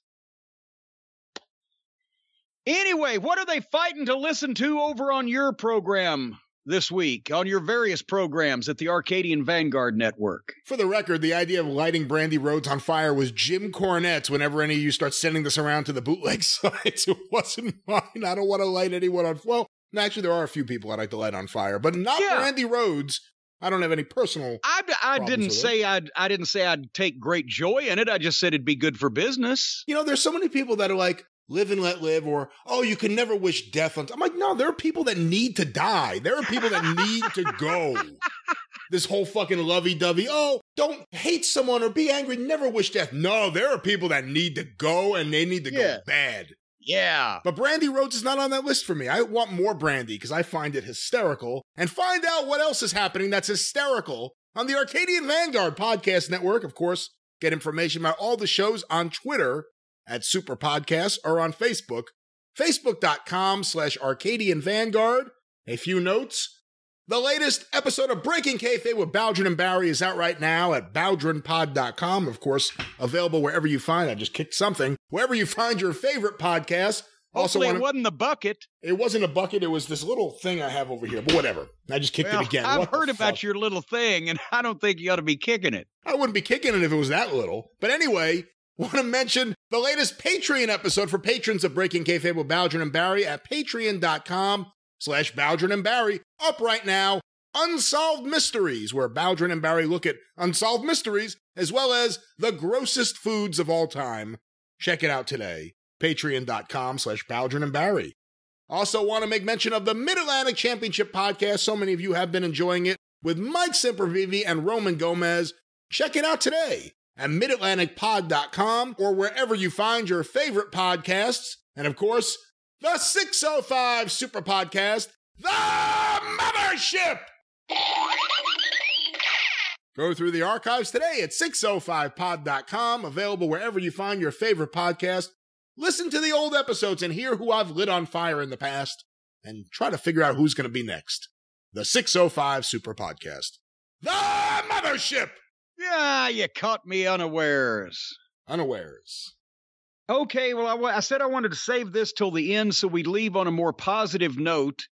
Several people brought up, and as we mentioned at the top of the program, I was featured in one of the new episodes on, well, formerly the WWE Network. For those of you around the world, it still is. Here in the United States, we get the cock.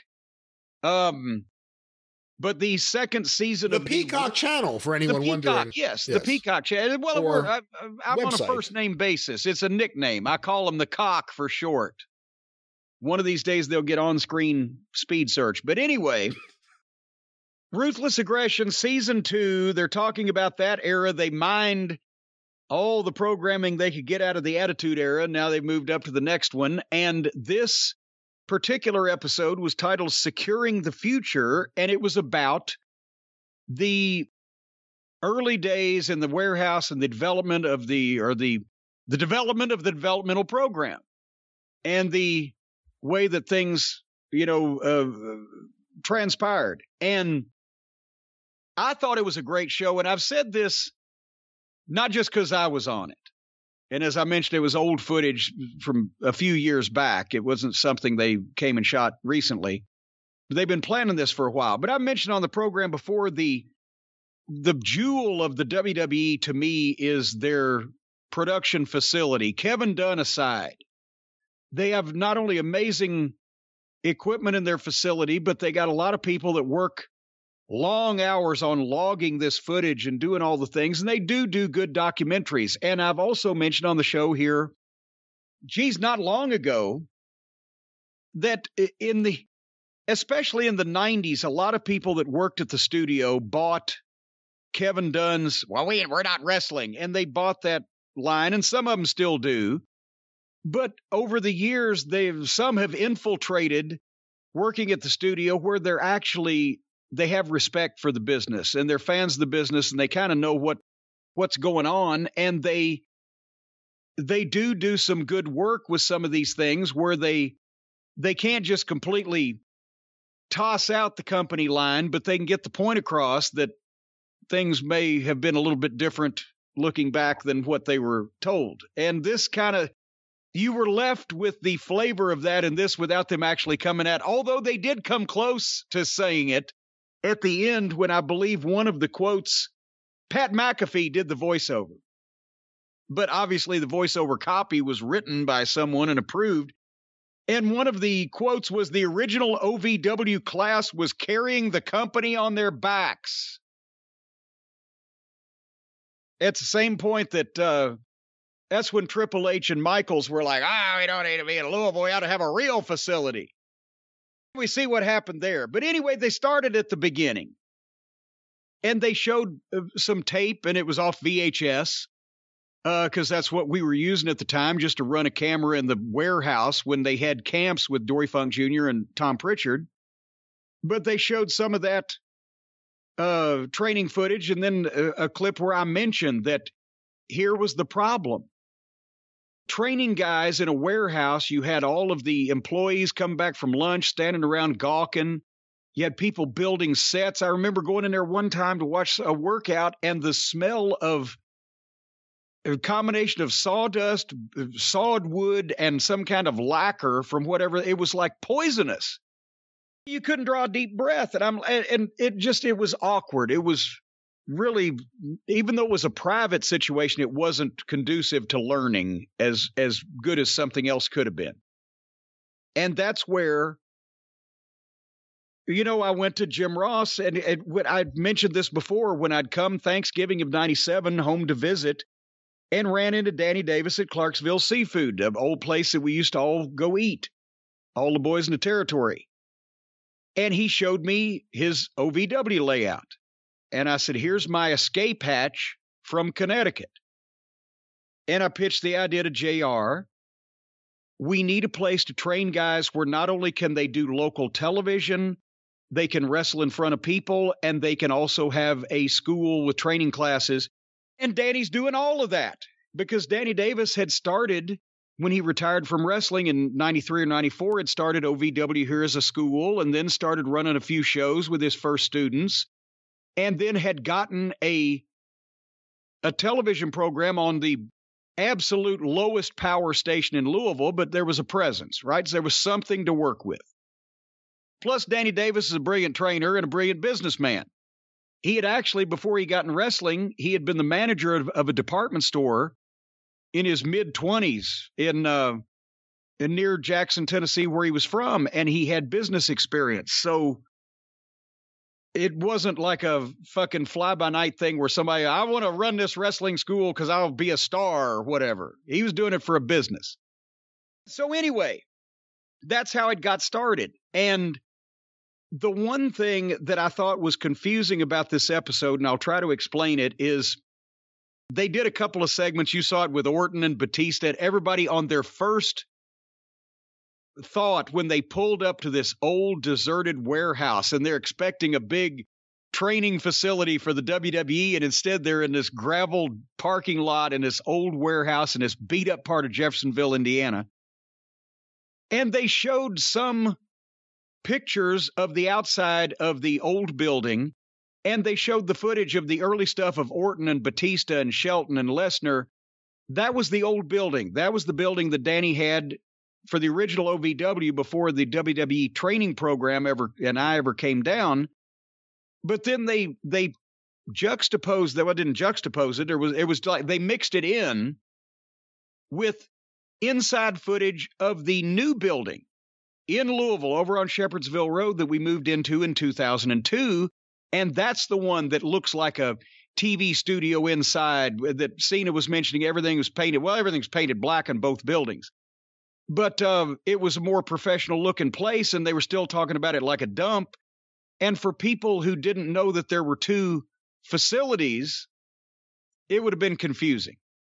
But everybody was right. When Orton and Lesnar and all the rest of them first showed up, it's like, what the fuck? Because that was where Danny was when he was running his own wrestling school, and this opportunity came up.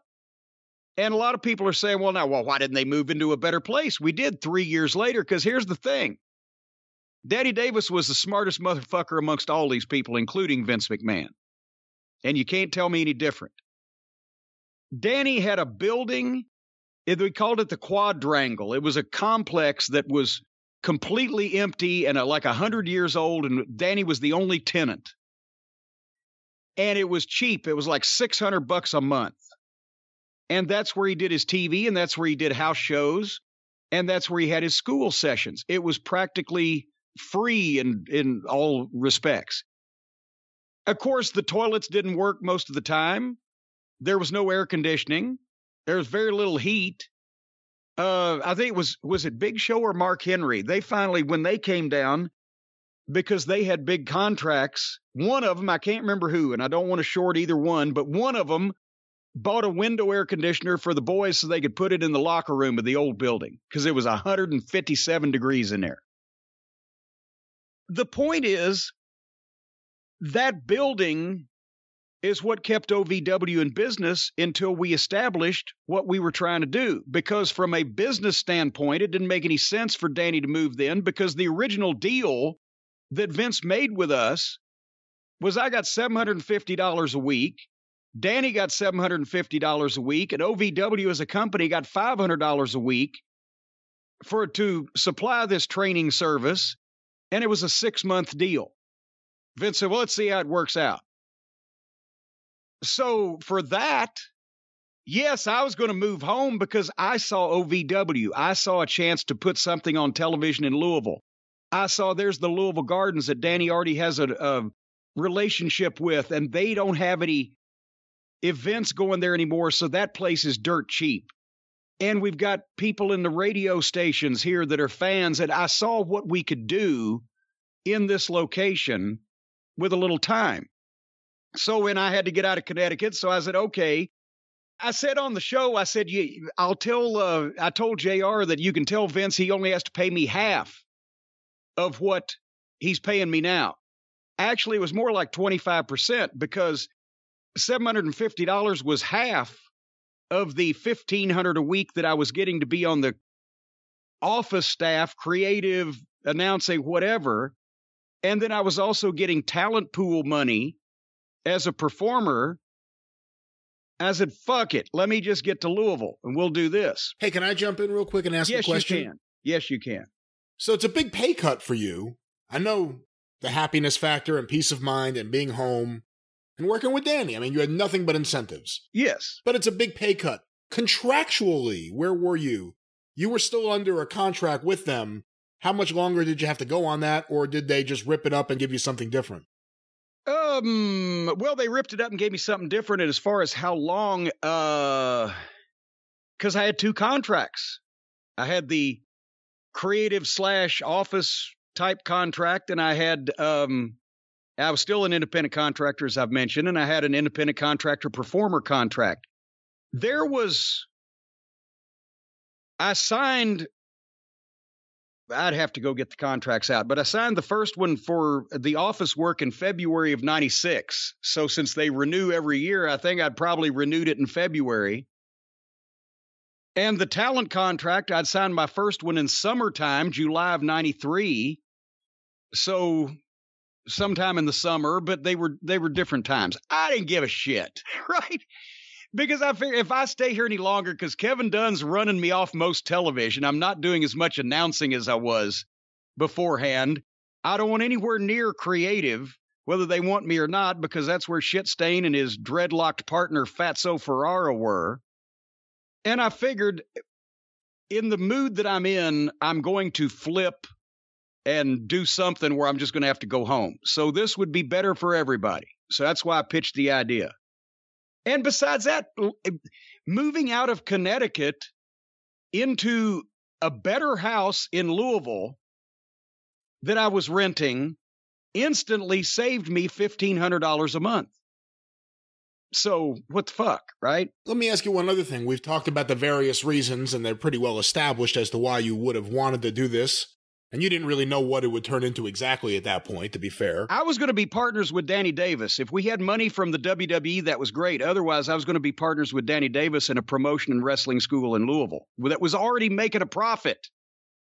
How much of an incentive was it that you would actually get to be close to your mom for the first time in however many years? I mean, Jesus. Well, yeah. The early 80s. Yeah, that was the thing. I'd been gone from Louisville since 83. It's now 99. That's 16 years. And, you know, of course, with impeccable timing, I moved back, and 3 years later, she gets sick. But that was a big deal just to be more relaxed, be back in the wrestling business, because the WWE even back then was not the wrestling business. As I mentioned, one of the happiest times of my life was bringing my mom to the Louisville Gardens when we had the sellout at Christmas Chaos, which was exactly almost 27 years after she had first taken me and bought me a ticket as a fan. Then I'm promoting the show and booked it and sold it out. So and she was there. That was a bit, but yes, all of that. And again, I was looking at something long-term to get started because I knew that no matter what I'm doing in the WWE in Connecticut, I need to plan for something long-term because the thought of actually staying there and living there forever never crossed my mind. I took that job because I had to pay the production company for the Smoky Mountain tapes, and I needed to replenish my FIA fund. And so, yes, but I never thought for a second I was going to be in Connecticut. That's why I didn't buy a house. I didn't do what Bruce Pritchard did and spend a lot of money on a fucking house. Were you pressured to buy a house? Or did you think you were pressured to buy a house? No. They never, no. That's one thing. You know, Vince had told JJ, well, buy the house and blah, blah, blah, and then had him. And I'll tell you, I've said this before, but I'll say it again. Vince did do one great thing for me because my credit was shit after Smoky Mountain Wrestling. So I was trying to rent the house that I ended up renting, but this shrew that owned it didn't want to rent to me because of my credit, even though I offered to give her a better deal than what she asked for. And then I told Vince, I said, well, I found a house, but she don't want to because of my credit. Well, tell her you'll pay her a year in advance. So, well, I can't tell her that because I can't do that. Yes, you can, pal. And he advanced me the money. Took it out of my check every week, but that way I got the house I wanted. So he got me in that. But it didn't cost me. You know, I could leave whenever I wanted. But that's always the move, not just even with Vince, but wrestling history. Get him to move to the territory. Yes, get him to buy a house. There. Yeah. You got him. But anyway, so that's the thing. So that was the vision that we had for OVW. And obviously that's the vision that JR knew about. And that's the way that we peacefully coexisted for so long because he knew that I came here to me and Danny to run our business and provide them a service. It wasn't their business. And we offered several times, if you want to tell us everything to do, buy the fucking thing and we will. And they didn't. But that's how it got started. And the old building And then, several people said the first year, Kevin Kelly and all the guys that would come down and Tom Pritchard, we can't let anybody named McMahon see this building. Well, why not? Then they ought to pay us more money. We could move into one. So finally, after 3 years, the initial 6-month arrangement, 3 years, and we've sent them Lesnar and Orton and Batista and blah, blah, blah. Then, okay, they said, how can we get a new facility? And we said, well, give us a 5-year deal, because to rent a warehouse and customize it for television and everything else is going to be expensive, and it's going to take a 3 to 5 year lease. And Danny, being the genius that he was, went and found a perfect warehouse in a great location that could be customized, and made friends with the landlord. And he was there from 2002 until, what was it? Danny sold the company 2008. He was there for 16 years. And at one point in recent years, Danny was way behind on the rent because he'd lost the deals, and the guy worked with him because he'd been a good tenant.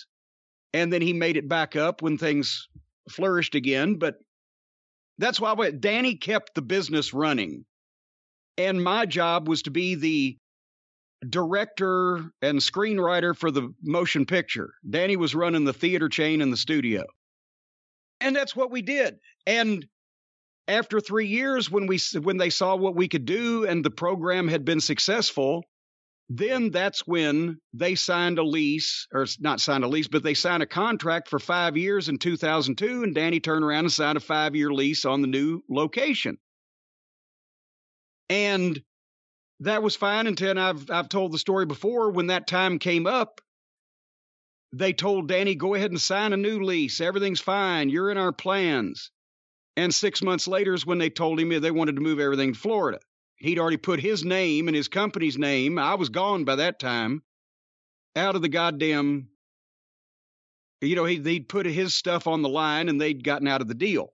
So that's the way that's when I called Laurinaitis up and left him another voicemail to say, you wonder why nobody wants to do business with you people. It's because the people that have helped you the most are the ones you fucked the first. He told somebody else, I'm trying to think who it was. May have been Jerry Briscoe. I don't know. Somebody told me, Cornette, he sure has a fucking direct and straight way to get to the point, but sometimes he has one. So anyway, so we got the new building, and that's where the next crop came from. The John Morrisons, John Hennigans, and the Mickey Jameses, and the other people that were quoted on the program. Because then, by that point when we first started, like I said, we had low power television. So we started working on the TV situation, and we couldn't get one. And finally, old Channel 34 from down in Campbellsville that had been there forever and aired Smoky Mountain TV back in the early 90s. And at the time, the television station broadcast out of a fucking mobile home trailer. But there was a license open in Louisville, and that television station entered the Louisville market as the WB affiliate. Remember the old WB network?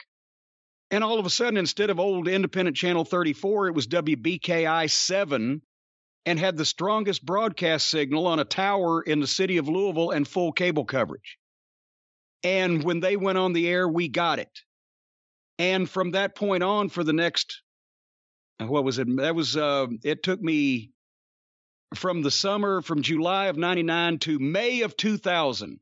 We aired our first program on that station, and it was on Saturday night at 11 o'clock for the next, I think, 8 years as their highest rated program on Saturdays, and to the point where we were doing primetime 2-hour specials on the same station when we'd be ahead of one of our big Six Flags events or one of our big Gardens events. And they loved the program. Then the next step was selling Clear Channel Radio here in town that owned the classic rock and the current rock and 6 stations, that they ought to partner with us in doing the big shows at the Gardens, which they did. And they would buy the shows, and then they'd sell the tickets, obviously. They'd get that. But we grossed, for 3 shows at the Gardens in a 12-month period, we sold over 12,000 tickets and grossed $150,000. And the Christmas Chaos event, Clear Channel bought that one from us for $60,000. But they made the money back not only with the ticket sales, but the sponsorships. We had a Steve Austin 6-foot stand-up in every Thornton store in the metro Louisville area. And then we got with Six Flags when they closed the gardens, and Six Flags contracted with us starting in 2001. And then actually 2001, we did the original shows. 2002, we started doing them regularly. We do outdoor shows every other week from May to September at Six Flags Kentucky Kingdom. And they were paying us mid-5 figures for those shows. So once we got all those things in place and had local sponsors, then we could expand into a new building and running different shows and et cetera. So it was a process. But the thing is, the reason why I always put Danny Davis over, and that's why I have one problem. Danny's name was mentioned and his picture was shown, and he doesn't like to be on television, and he could give a shit whether they wanted to talk to him or not. But he should have got more credit, and Rip Rogers' name was never mentioned. And he's the one, by the way, trained Pat McAfee before Pat got in the system. He trained Pat because Rip lives down the road from Pat in Indianapolis. They didn't mention Rip's name at all, but they were the two most important guys. Rip was training the guys first. Danny had stepped out of training as he started taking more of the business, running more of the business. But they got the thing over. And also, Danny Davis was the guy that was running one of the only 2 full-time professional wrestling promotions in the United States with television and running a regular schedule that was profitable. Between 1999, when WCW started losing money, and fucking 2007 or 8 when they cut the deal. And it wasn't just because of the WWE deal. Danny Davis, we might lose money on a spot show that drew 82 people, although I saw Danny make a $3 profit on a $103 gate one night. But that OVW and the WWE were the only 2, as I mentioned, profitable full-time wrestling promotions in the United States for most of the decade. Impact was losing money. Ring of Honor was losing money. Nobody else was really running full-time, and if they were losing money. WCW lost money for the last year and a half they were around. So anyway, we were running it like a business in that respect, and the way that I ran it, and this came through in the comments from people like Big Show and Mark Henry. We didn't run this like the Performance Center because, as you see, the difference in the Performance Center, what you get versus a wrestling school, this was old-fashioned wrestling training. Part of the good thing about it was in a warehouse. We weren't attracting any attention.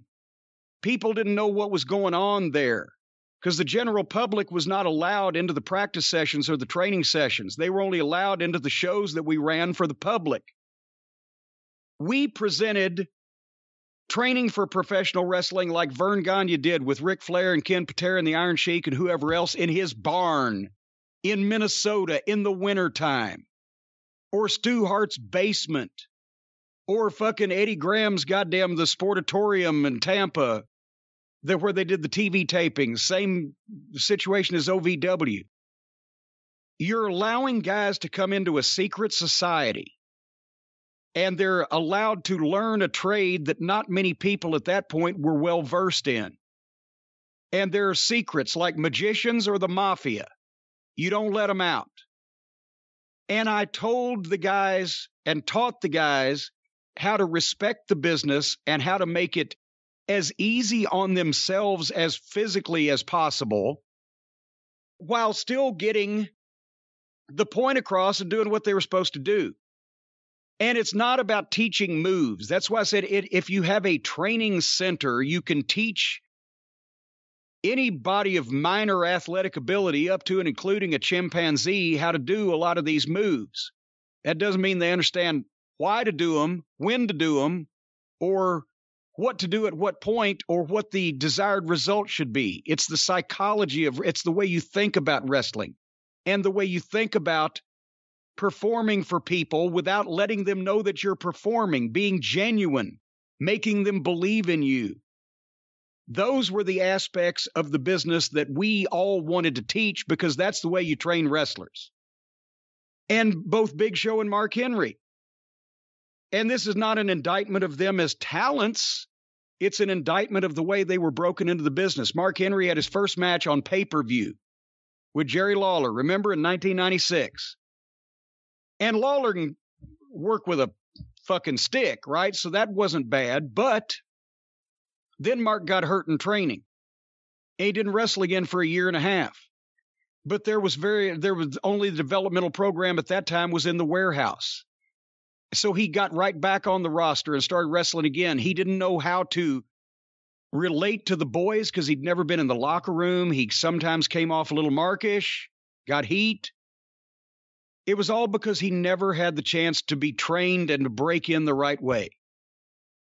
So then, when he was sent to OVW, and he admitted it, he learned why to do things and when to do things, and he learned to get along, and it saved his career because it wasn't going very well until he got the training he should have gotten to begin with. Same thing with Big Show. His first match was on pay-per-view against Hulk Hogan. And then he's there, right? And he's very athletic, but he was thrown in on national TV to the Wolves. And he's admitted when he came to OVW, he had to break himself of some things and he had to learn a little bit different way to do things. And it saved his career because he learned the whys and not just the hows. On this program, by the way, I saw Brian Gerwitz. I may have met him in the past. The writers never came to OVW, maybe once a year. He might have been along. I don't know. He's such an easily overlooked fellow, but he looks like Kevin Dunn's bastard son. I want to see what everybody was talking about when him and Heyman got in the screaming fight and almost got in a slap fight at Titan Tower. I'd love to have seen that once I seen this little Weasley character, but he was Gerwitz was the show business kind that he liked the Tough Enough. And they did a segment in this show about Tough Enough. And that was Kevin Dunn's baby. And he hired his unemployed friend Big, which was a nickname and a description of his fucking head. Well, can you stop right there? Because there may be, because Tough Enough came up a lot, obviously, in this documentary. And there may be some people who go back and through whatever means, I don't know if they're on Peacock or anywhere else, go watch the old Tough Enoughs. And that's where a lot of us were introduced to this WWE production figure of Big, who was presented like he's been there for a while and he knows his stuff. It was the first I had ever seen of this guy or heard of this guy. No, he had as much to do with professional wrestling before that as I have with the space program. He was a guy that was in television production. It was from Baltimore. It was an old friend of Kevin Dunn's, and he was unemployed and needed a job. So the people started thinking he had something to do with wrestling because he's a big, fat, bucket-headed fuck. But no, he didn't. I mean, there could not have been anyone with any less knowledge of any type of subject in professional wrestling than Big on a program where they're judging aspiring professional wrestlers. And it was a reality show. They wanted to do it for ratings. And that's what Kevin Dunn thought that wrestling school was, because none of them have any respect for the business. They think, well, we'll just train a bunch of guys and see what happens, blah, blah, blah. OVW was a wrestling training program. Tough Enough was reality television. And they pretty much, without using those exact words, came out and said that and on the program here. But Tough Enough was the equivalent of OVW's amateur class. We had an amateur class throughout all the years we had the developmental program where guys could come in and pay rip a beginner's fee for the beginner's program. And that was where you learned to take a bump without breaking your neck and lock up and headlocks and things like that. Those people didn't even make it onto OVW television.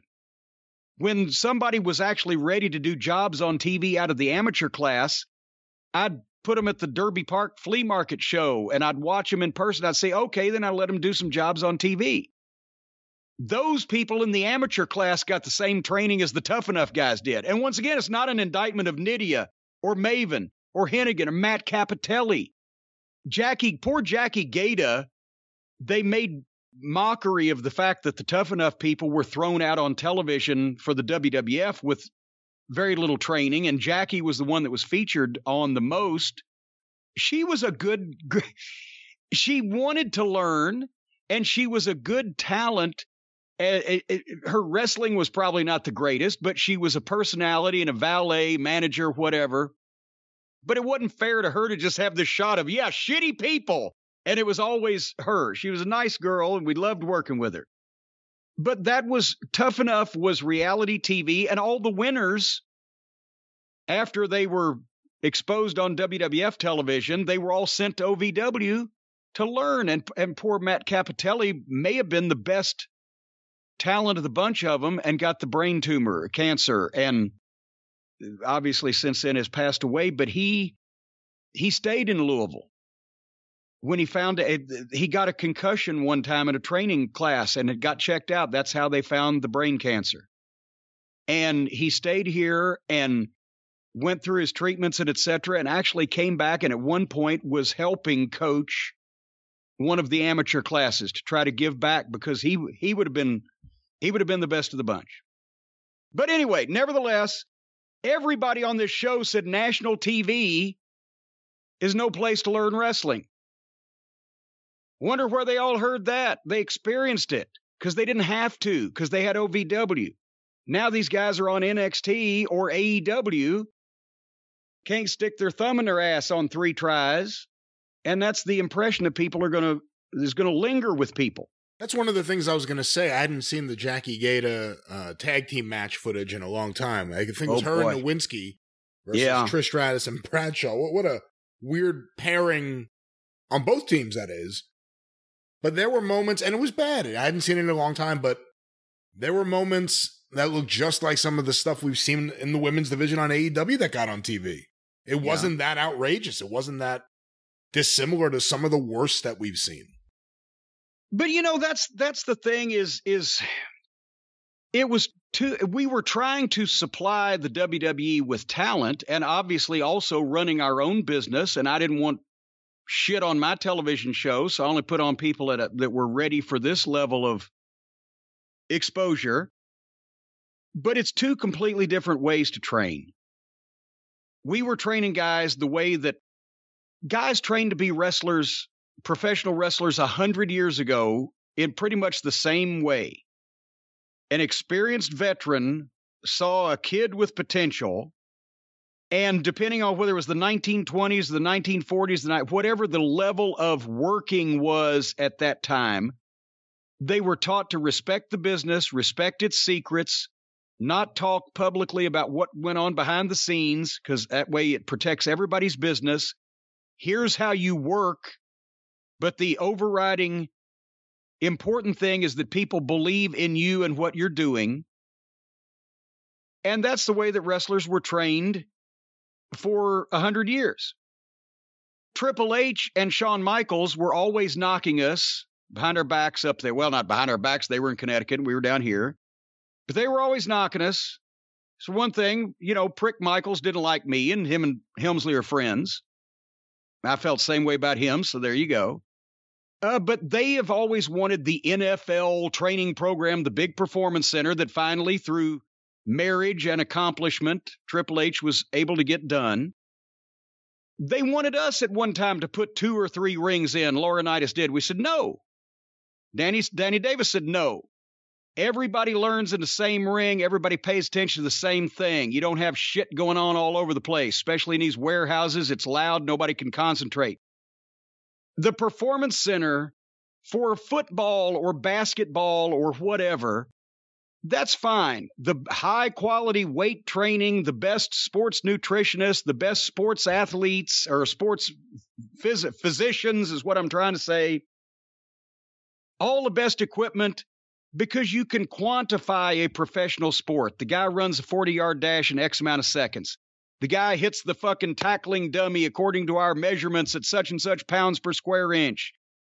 It's a sport that is obviously completely tied to who wins and who loses and who's the best physically, and you have to think about things, but only in terms of plays that you memorize. There's no ad-libbing necessarily. That's the way you train professional sports franchises like football and etc. Professional wrestling is a hybrid of sports and entertainment, so you have to have athletes, and you have to encourage them to stay in shape, and you have to train them how to use their physicality safely with themselves and their opponents. But you also have to train them how to be psychologists, how to think, how to portray themselves, how to put a match together, how to tell the story that you want the fans to pick up on. And you can't do that just in a warehouse. That's where you have to have live shows. That's where you have to have television. That's where you have to have people with experience teaching you how to get yourself over, not just a rule of thumb for everybody. You don't teach everybody to work the same way. You don't teach everybody to talk the same way. You don't write material for people and have them recite it the same way. You teach guys how to get themselves over and tell them what they're doing that's good for them and what they shouldn't do because it's not good for them, and how to think and let them apply that thinking on their own. And you have to give them the opportunity in front of people to try all this shit out, but not in front of a national television audience, because you don't get a second chance to make a first impression.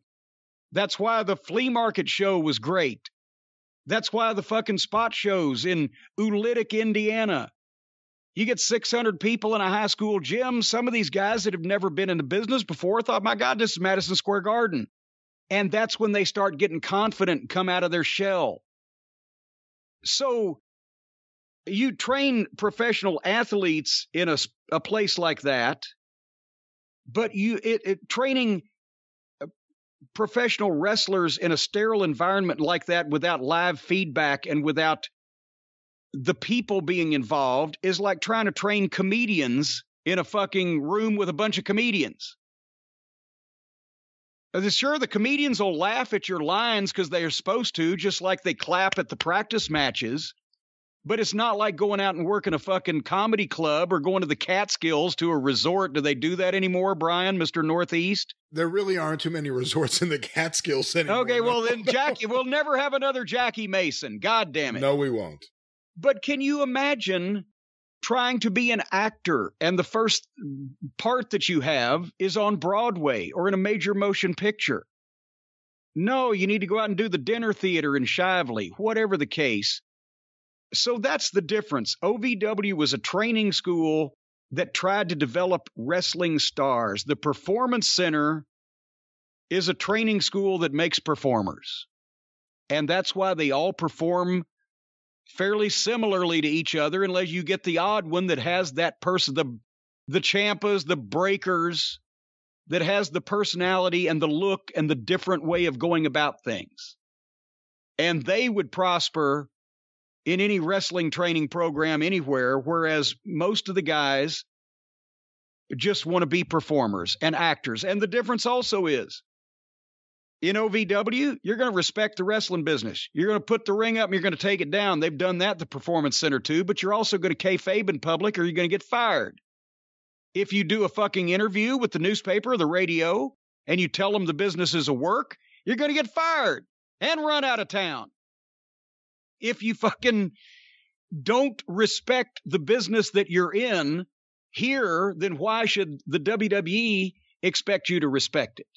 So they got that little bit of wisdom early.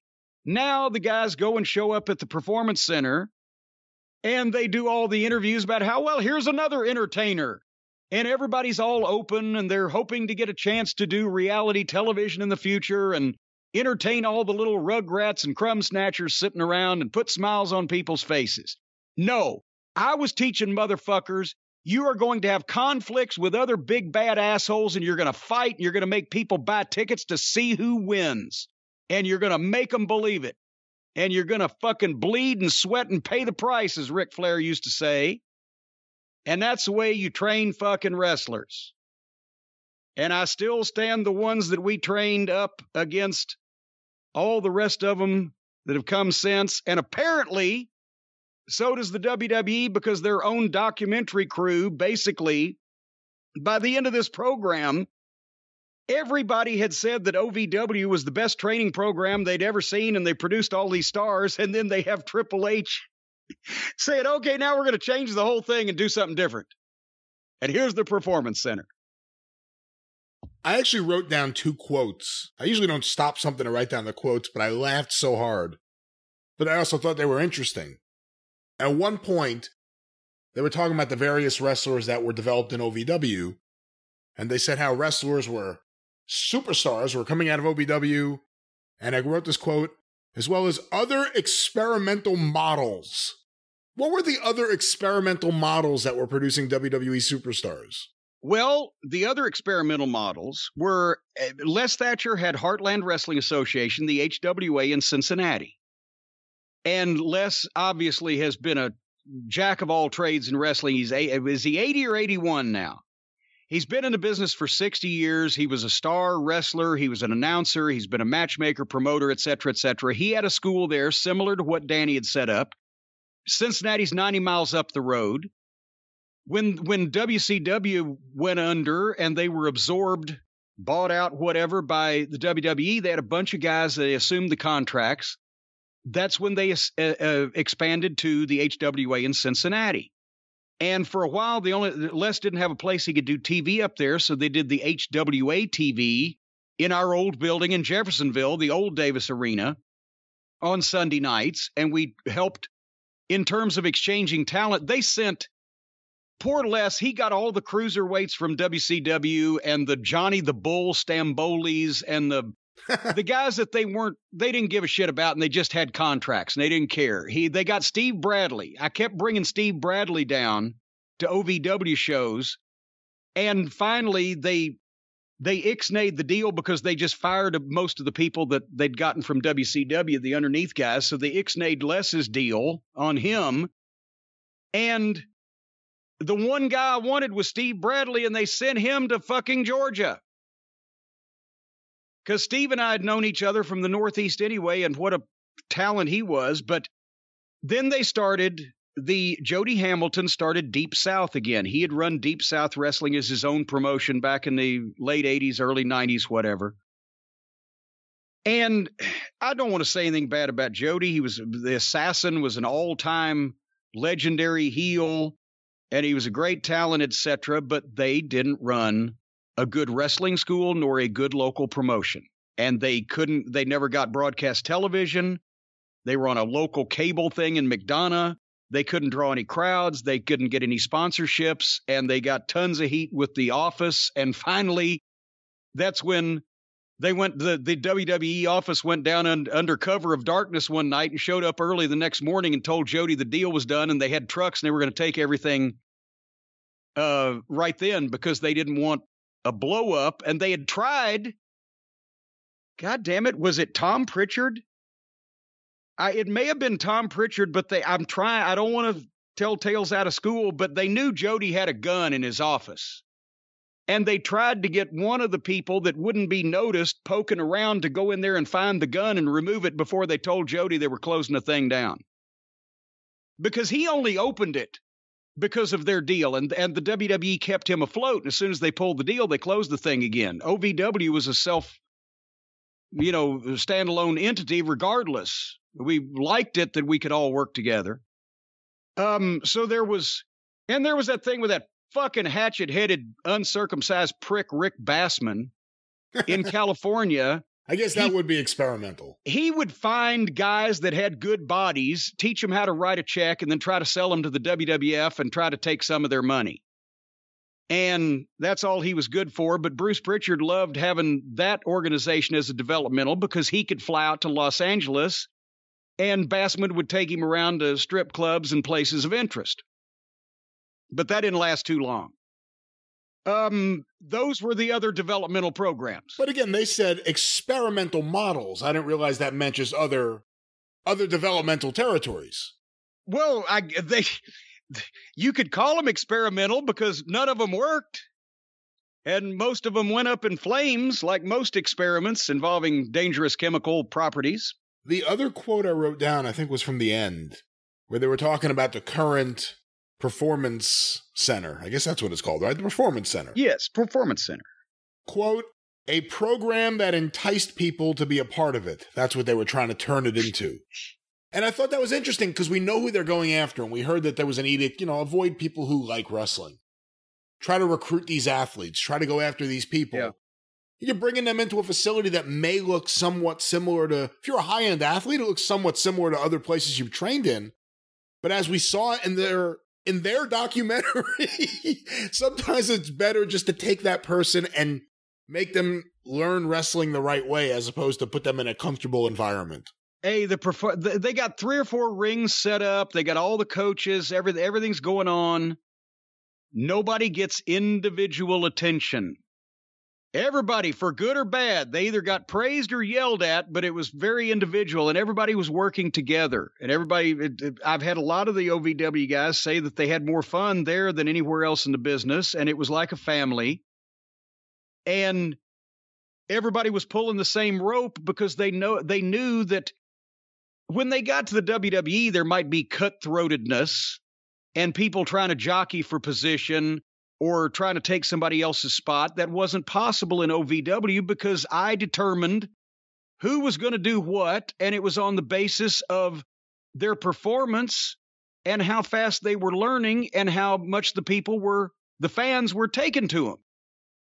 And that's all there was. And I had no reason to bury one guy or push another guy because it was advantageous to my business that everybody got over. Of course, some people weren't going to be able to get over. They sent us the big Russ McCulloughs and the other folks, but you still had to try. But some were going to make it and some weren't. That's just the nature of any school anywhere. But that's the thing is that the Performance Center and all those advantages has a lot of advantages, but none of them relate to the wrestling business. For the health of the performers, for the physical conditioning of the performers, for the ego of the performers. Look at this great place I'm training in, but they don't learn as much about wrestling as they would if they were in a small wrestling territory starting at the bottom like everybody did for 100 years. That's what we provided them. And that's how they learned to move up the card, to carry more responsibility as they were featured more. We took Johnny Jeter from the Mark Magnus, Muhammad Hassan, I should say, from the amateur class all the way through to the OVW championship and the main events.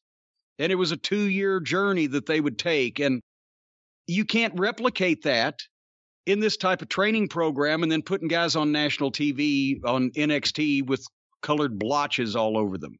I guess that's the point I'm making. And I know Pat McAfee wanted to mention Rip Rogers more, but Rip also got tons of heat with the WWE office because they would hear anything that he said. And they're like, you can't say that. Well, he's been doing it for years and he's trained some of the best talents in the business. And Danny Davis said he was, and I have to agree with Tom Pritchard is a better trainer than Rip Rogers in terms of polishing a star that's gone past the beginner stage. To break somebody in and give them their basics and tell them how to think about the business, Rip may be the best trainer in wrestling.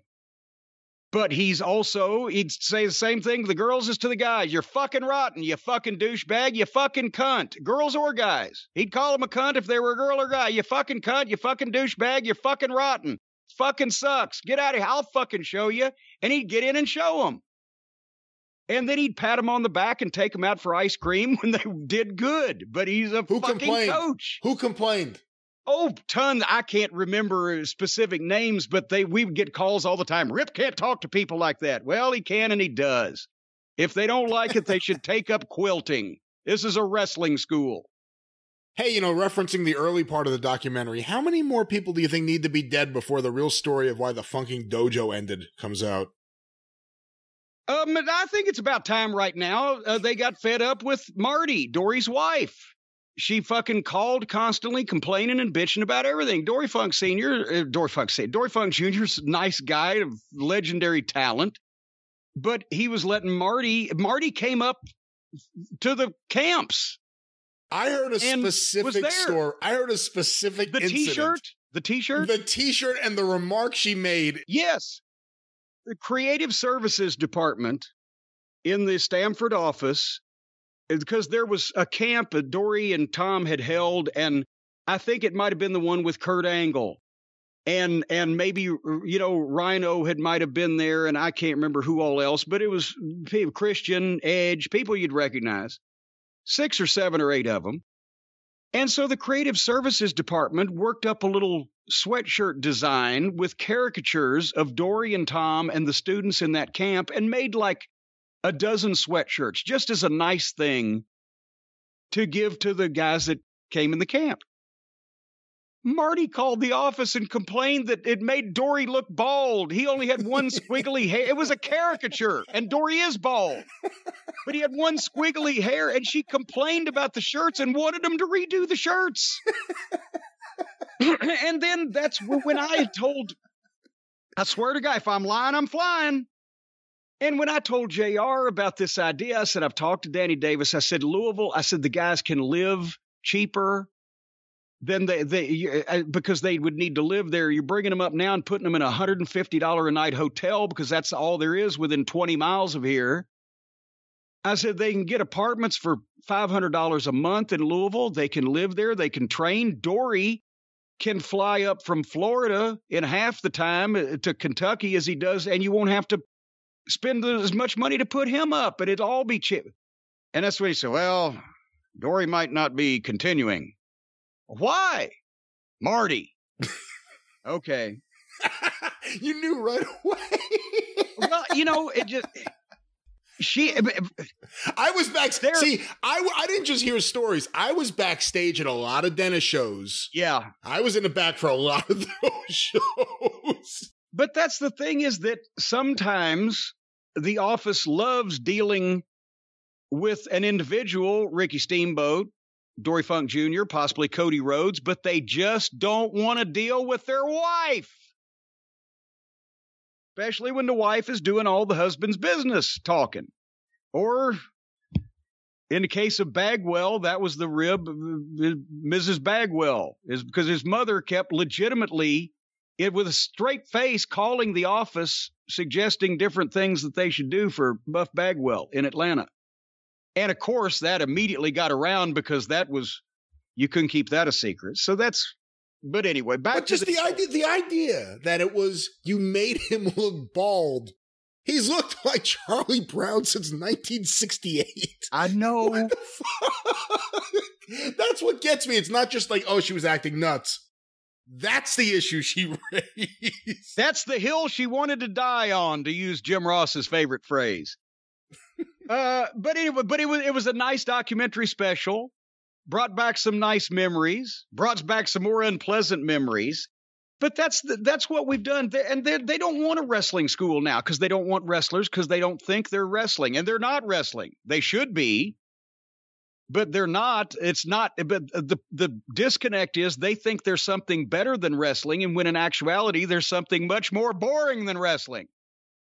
But they're not going to have a wrestling school anymore because they're training entertainers and actors and Cirque du Soleil performers who are interchangeable and do what they're told, and they're happy to be there. And, and that'll last until they CGI everybody. Whereas we taught wrestlers not only how to wrestle, but how to be wrestlers and how to think about wrestling and how to take care of themselves. And sometimes we taught people how to say, you know what? Fuck you, I ain't doing this shit. Because there's times I would tell guys, look, you got to get along and you got to do what you need to do, but at some point you need to draw the line and say, okay, I'm not happy with this and this ain't going to be good for me, and do what Mick Foley did on a couple of different occasions in Atlanta when things weren't going favorably for him, and say, rather than stick around here and be beat to powder, I'll go do something else and get myself over and come back in a better spot. And the office didn't like me telling guys that. And the office didn't like me telling guys when the office was doing things that was detrimental to their future. But me being the honest prick that I am, I couldn't help it. You know, my last takeaway from this documentary was the real documentary I'd like to see, and I have hope that it could happen right now because of people realizing how fair use works if you're making an actual documentary film, the OVW story. Like you said, all the characters who were there, they didn't even touch on who the biggest stars were in OVW itself. The Rico Constantinos, the Danny Bashams, the Damager, the Doug Bashams. Nick Dinsmore, Rob Conway. They can't do that because they ruined the best quality talent by either not bringing them up when they should or giving them goofy gimmicks. And I've told that story, and I'm not going to go into it here, where our fans, when we would do surveys, their major complaint was they would write in WWE making our favorite wrestlers look like idiots. But that was another thing that Danny and Rip had established is obviously Doug Basham was Danny's first student because Doug was his nephew. And to this day, Doug is probably still in the ring, not as a promo, not as a personality. I'm not saying he couldn't do those, but as a smooth, fluid, in-ring professional wrestling worker, the best guy probably that we ever had. But, and early on, he had a job at the Ford plant. I couldn't get him. And finally, they switched his fucking schedule where he wasn't working 3 to 11. He was working during the day so that I could bring him in. But it took me a year to get Doug Basham. And, but Danny and Rip trained Dinsmore and Conway. And then a year and a half, 2 years later, they're the guys that are in the ring as Rip, his injuries caught up with him. They're in the ring helping train the newer guys with Rip instructing from the outside. And then those newer guys, Capitelli, Dinsmore took a special interest in him. And then Capitelli later on, because of his health issues, not able to be on the main roster, he started training the amateur class guys to give that back. So you had, within OVW for a period of 7 or 8 years there, you had several generations try and give the succeeding generation a hand up with their experience. That's the way it's supposed to be. It's not supposed to be 20 years difference between the veterans and the fucking new guys, because then you've completely disconnected. Everybody could get together in a common place there for quite a while, and that was unusual these days. But, and they've just, I'll say this, we're going to close this fucking thing up. They've just announced Triple H now. I guess they're going to throw him a bone, as we used to say, since they've taken his baby away, and he's going to be in charge of the Next in Line program, the NIL program, where they're going to go out and find a bunch of athletes in other sports that don't want to be wrestlers, have never thought about being wrestlers, and they're going to try to talk them into being wrestlers for a large amount of money. So you're going to get a lot of dedicated people that'll break their backs to be the best ever. A program that they are enticed to be a part of. Yes. If you got to talk a motherfucker into being a professional wrestler because of how much money you're going to pay him right off the bat, you've picked the wrong guy. Yes, you may find a freak football player or somebody out there that just naturally takes to it. But if you have to coerce people into becoming wrestlers because they have so many other options, you've already shit the bed. To be a wrestler, somebody has to want to live it and breathe it and do nothing else to the exclusion of all else, possibly even their family, like the good old days. That's when you find somebody who wants to be a wrestler, and they'll be goddamn good at it. But to talk people into it because of the money and the prestige of being with a major organization, they're going to take your fucking money, they're going to get by, and they're going to move on to the next thing that was handed to them, since this was handed to them as well. Go $20,000 in the hole on a fucking shot in Tupelo sometime like I did in 1982 and see if you still want to stay in the wrestling business.